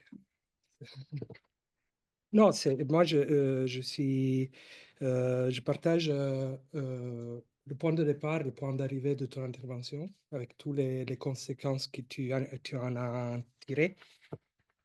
Mais la chose que je me demande, est-ce qu'il y a eu véritablement une phase, est-ce qu'on peut parler d'une véritable phase de réformisme capitaliste de Green New Deal, ou bien je comprends la stratégie du côté des mouvements qu'ils ont utilisé surtout les ouvertures discursives qui ont caractérisé une certaine phase. Mais est-ce que sur le plan des politiques des États-Unis, un peu plus de l'Union européenne, c'était vraiment très très peu par rapport à même si on regarde la question du point de vue de l'Italie ou de la France, ça change. C'est-à-dire qu'en Italie, il y a eu à un moment donné un débat sur le Green New Deal, alors qu'en France, on n'a pas vécu ça. C'est-à-dire en France, il n'y a jamais eu, même pas, disons, l'ouverture d'un espace d'imagination autour de la politique d'un réformisme New Deal, Green New Deal. Et donc, c'est tout simplement le fait que les conséquences que tu en tires dans la conclusion, je pense qu'ils étaient déjà valables pour la phase de la crise sanitaire. Bien sûr, il y a eu des ouvertures, mais rappelons-nous que la politique des vaccins, par exemple, au niveau des conflits régionaux, a préfiguré ce qu'on appelait par la suite le régime de guerre. Et donc, c'était comme un préalable à la phase qui a suivi. Et en même temps, et donc voilà, la question, par exemple, du conflit à l'échelle de la propriété intellectuelle des brevets sur les vaccins, c'était aussi un signe d'une absence d'une possibilité réformiste à ce niveau-là, à mon sens. Et voilà. Et après, l'autre question que je voulais te poser, c'est, moi aussi, c'est très bien de lire Malm, la critique de la critique du dualisme, mais j'arrive pas à me positionner. C'est-à-dire que je comprends pas quelles sont les conséquences. Bon, je peux comprendre quand il se moque de la tour, etc. La vraie cible, c'est Jason Moore, c'est pas la tour. Mais la véritable question est quelles sont les conséquences politiques de sa critique de la critique du dualisme. C'est-à-dire que est-ce qu'il y a, par rapport à toutes les différentes options que tu as présentées de l'écoféminisme, une déclinaison politique forte de cette critique qui Malm mène. Après, je ne suis pas du tout d'accord qu'il faut mettre tout dans le même sac. Par exemple, la notion de production de la nature de Neil Smith, qui l'attaque aussi, c'est quand même très différente d'autres versions de ce qu'il appelle l'hybridisme. C'est-à-dire que je comprends aussi la stratégie rhétorique, mais je pense qu'il amalgame les autres pour mettre en évidence sa position. Mais après, je ne comprends pas, parce que si je pense au soulèvement de la Terre avec lesquels on va bientôt discuter de ces thématiques-là, les soulèvements de ce que je lis sont plutôt hybridistes, même s'ils aiment beaucoup Malm par rapport à la question de la stratégie. Bon, même si ça ne coïncide pas, parce qu'il y a la question de l'État, etc. Donc, je pense que même cette question-là, ça pourrait relever d'une question stratégique. E donc Stefania ho rimesso in discussione la validità del Green New Deal, cioè a mio avviso non c'è stato un vero New Green Deal, non si è mai aperta una fase di vero Green New Deal. E poi la seconda questione, ho chiesto delle precisazioni sulle posizioni di Malm rispetto ai dualismi, alla critica dei cosiddetti ibridismi.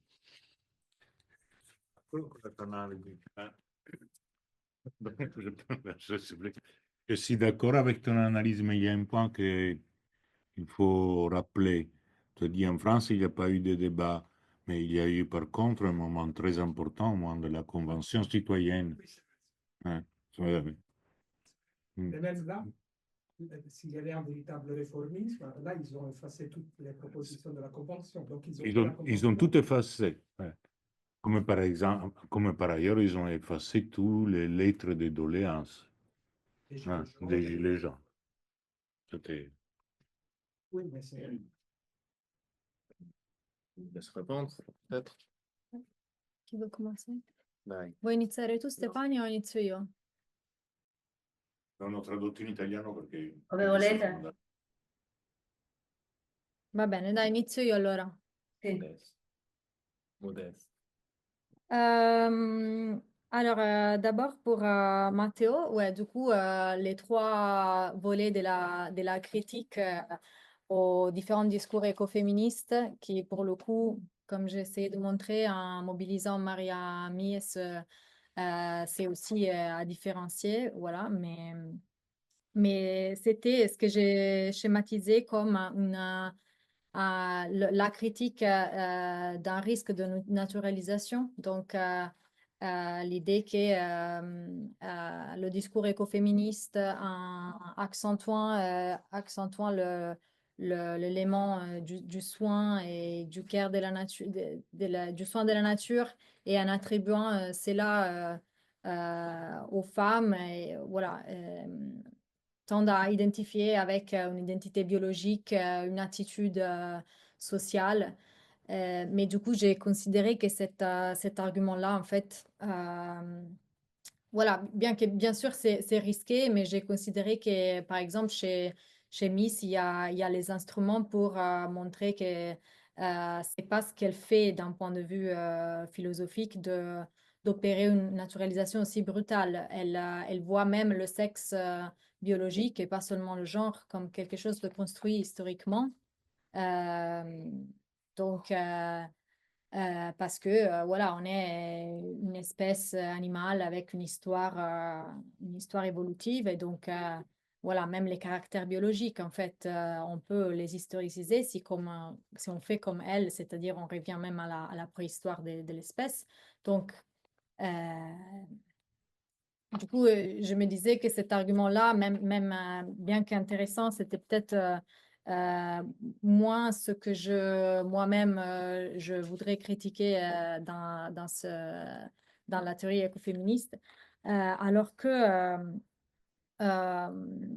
voilà, je trouve que personnellement, voilà, la critique des dualismes, je la trouve plus faible, comme j'ai essayé d'expliciter. Peut-être c'était pas si clair, mais je la trouve plus faible parce que justement, je trouve que ça retombe dans une abstraction, dans une critique de la culture, de la mentalité, de l'idéologie, qui est parfois, je trouve, ne nous aide pas, voilà, à voir que ces dualismes s'inscrivent aussi dans des réalités matérielles qui sont socialement construites et historiquement produites, mais qui existent et qui nous amènent à voilà, à des impasses politiques, en fait. Donc, par exemple, la difficulté de faire vraiment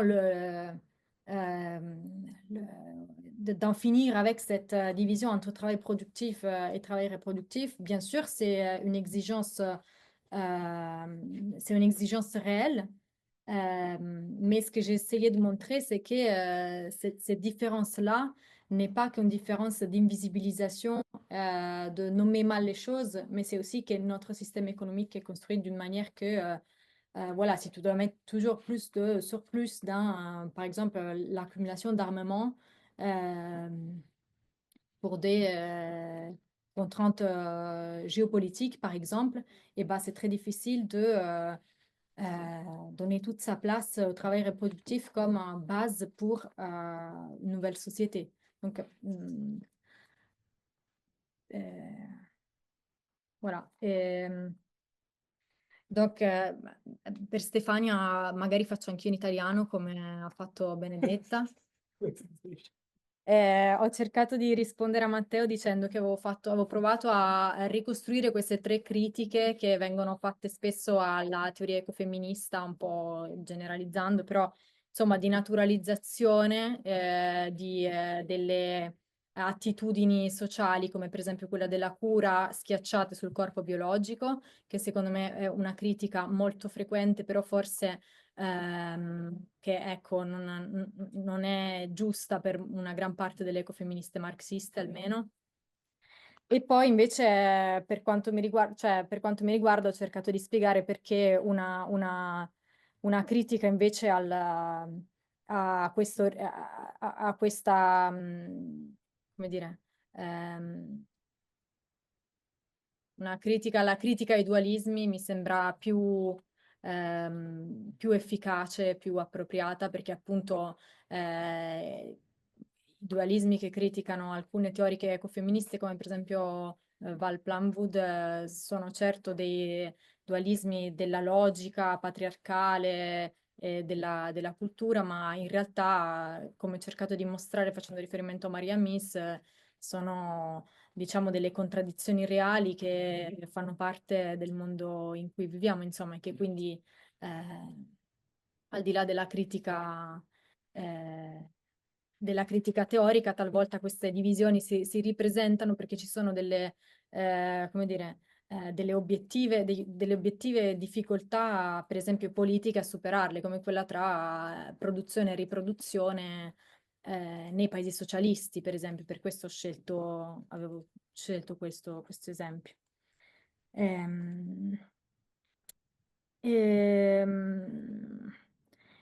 Et pour, je réponds à Francesco aussi.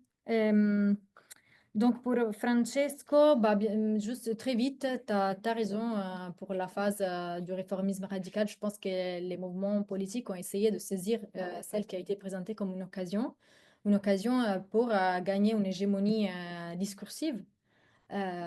Donc d'exploiter cette ambiguïté de toute la rhétorique sur la green economy pour politiser vraiment l'écologie, peut-être, voilà, de manière jamais vue avant.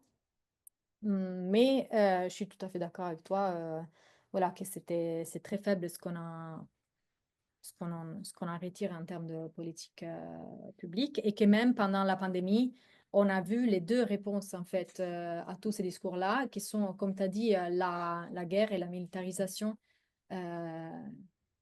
de la crise de la reproduction sociale, par exemple, pendant la pandémie, et l'autre, le technosolutionnisme aussi. Et... L'ingénierie, technosolutionnisme. Oui, mais ouais.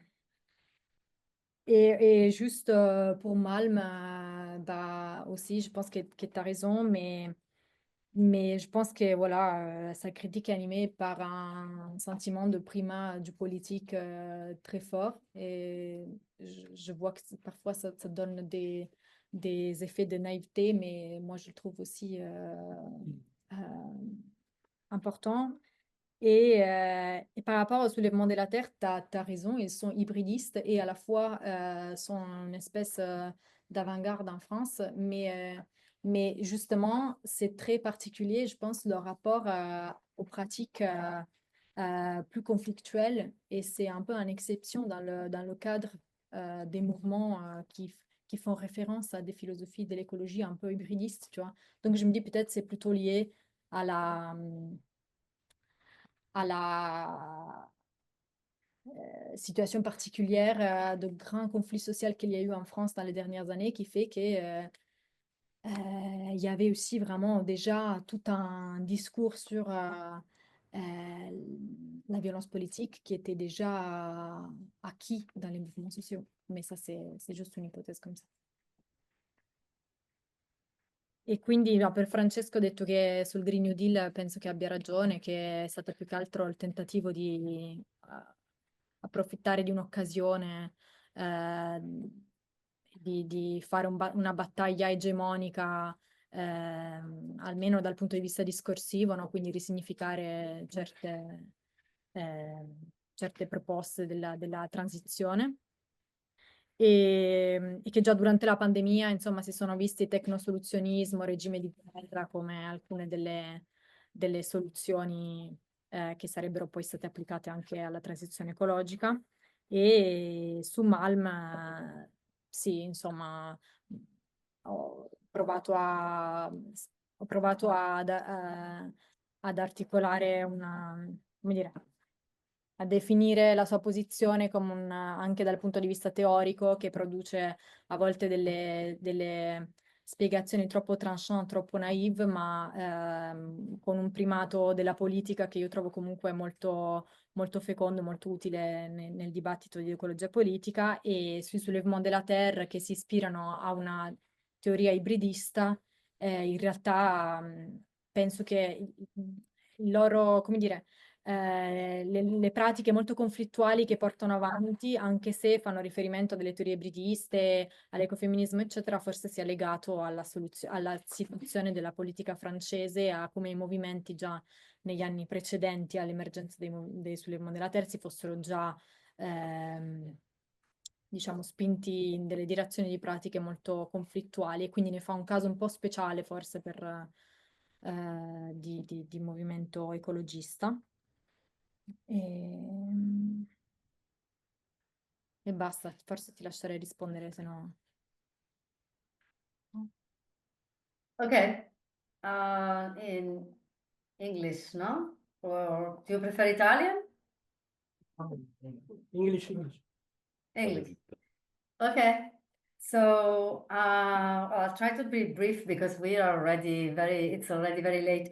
On meta-industrial work, the definition is not mine, it's from Maria Mies, and I use it in the book, but I think that her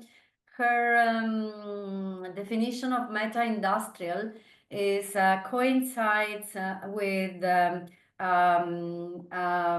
unwaged labor, unwaged reproductive labor, so domestic, unwaged domestic labor plus subsistence work, let's say. Subsistence work, like the work of peasants, of indigenous people, of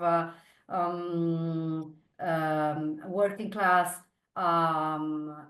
women. So it's a category that in Sale she uses to as an equivalent of social reproduction plus ecological reproduction. So the work of reproducing also let's say the natural conditions for human life, regenerating the soil, saving seeds, or even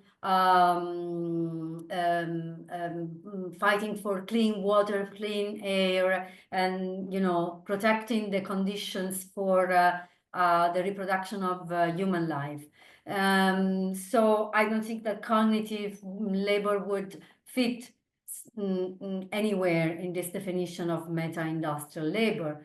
And then on the other hand, as Sara was also mentioning, it's a bit also, let's say, this definition must be complicated by the fact that part of reproductive labor is also paid labor, and even part of ecological reproductive labor can be waged labor. So it's these are let's say effectively the contradictions generated by capital's appropriation of meta-industrial work, because this this process of including more and more labor within the wage relation is also one historical long-term tendency within the capitalist system. So for a theory of and also a political practice of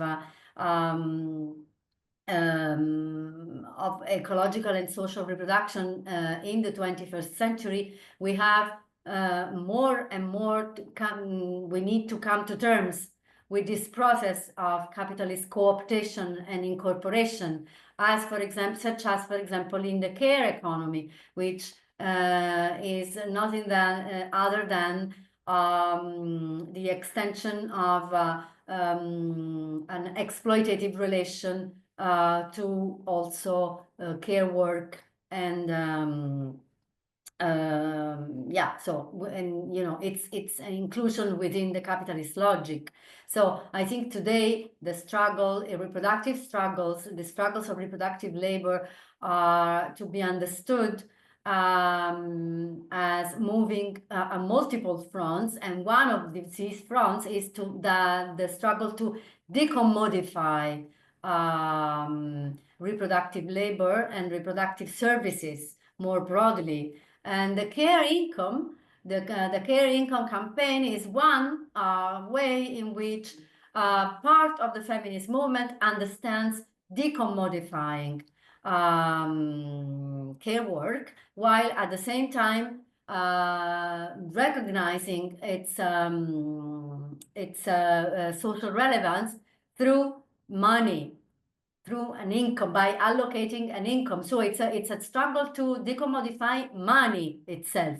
That's why I find it so interesting to, let's say, detach money from capital, let's say, no? And there is even an ecofeminist economist, Maria Mies, who has written important work on how to decommodify money and to consider money as a public good in the hands of and claim it back into under public control rather than the control of financial capital. About the animal work, animal labor, it's a very, very important aspect that I do not address in the book because none of my empirical case studies, historical case studies are about that. But I do address in the fourth chapter and also in the book Forces of Reproduction, while talking about the Brazilian experience of the extractive reserves of this community agroforestry conservation. I do talk about other species, the labor of other species, which in that case is the forest itself, and in the particular case study is the chestnut tree, the Brazil nut tree, which is understood by the people in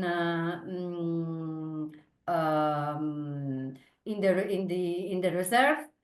Is understood as a living entity who is doing work for reproducing the life of the forest itself, and also work with humans. They see themselves, the extractivistas, they see themselves as working with the forest, and particularly with the nut tree. So for me, that is an important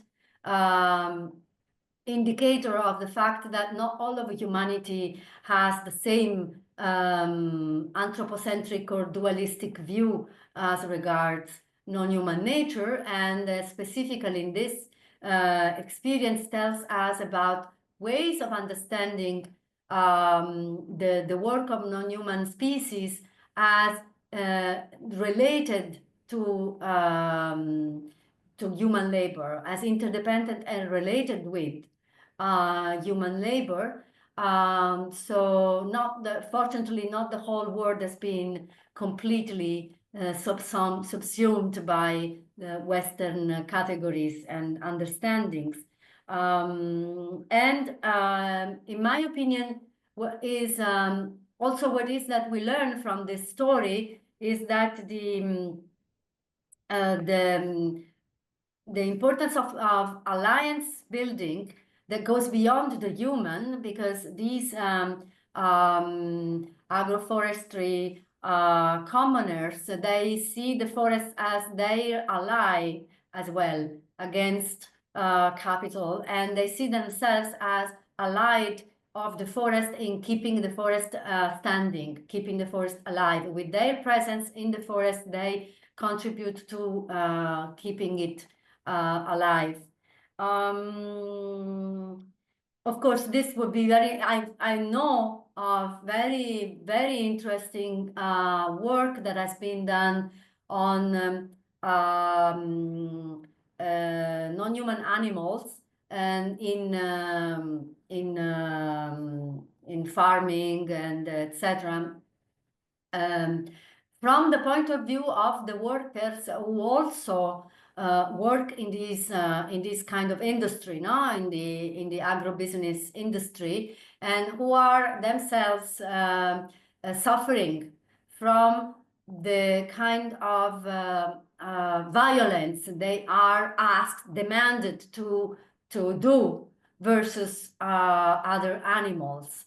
I came across with very, very interesting studies done on that. I think it's an interesting angle because it's an angle that allows us to see the possibilities, the potentialities also for more than human alliances and in the struggles of workers against these inhuman working conditions that include this violence.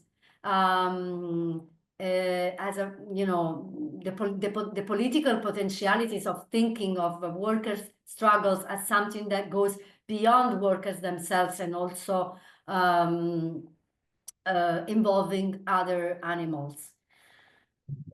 The GND, yeah, I couldn't agree more, but of course, we also need to define what we mean by GND. There is a lot of confusion out there. There are a lot of people that understand the European Green Deal as Green New Deal, which is not. Of course, Green New Deal is a specific form of political claim and planning that has its roots in let's say, in the history of central planning. Yeah, I mean, we don't have time to go in depth into this, but I'm just saying that I still believe that the issue of planning is central to climate justice and workers' climate politics. So I think that we should still try and contribute to, even if it doesn't necessarily call itself Green New Deal, but contribute to grassroots forms of planning, because inevitably we are going to need it, because due to the gravity and urgency of the crisis we are in, and if we don't want to go into the war Leninism or that kind of approach, we do need to reclaim planning. As we do need to reclaim money, we also need to reclaim planning from a grassroots perspective.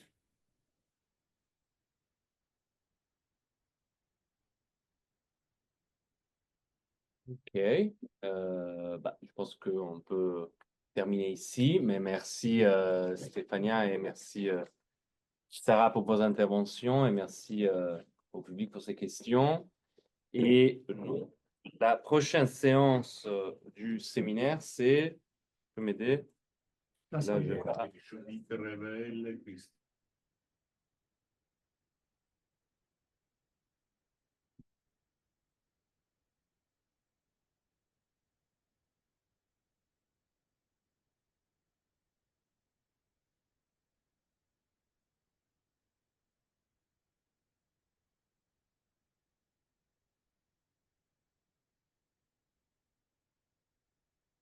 I can't hear you anymore, but in any case, thank you all very much.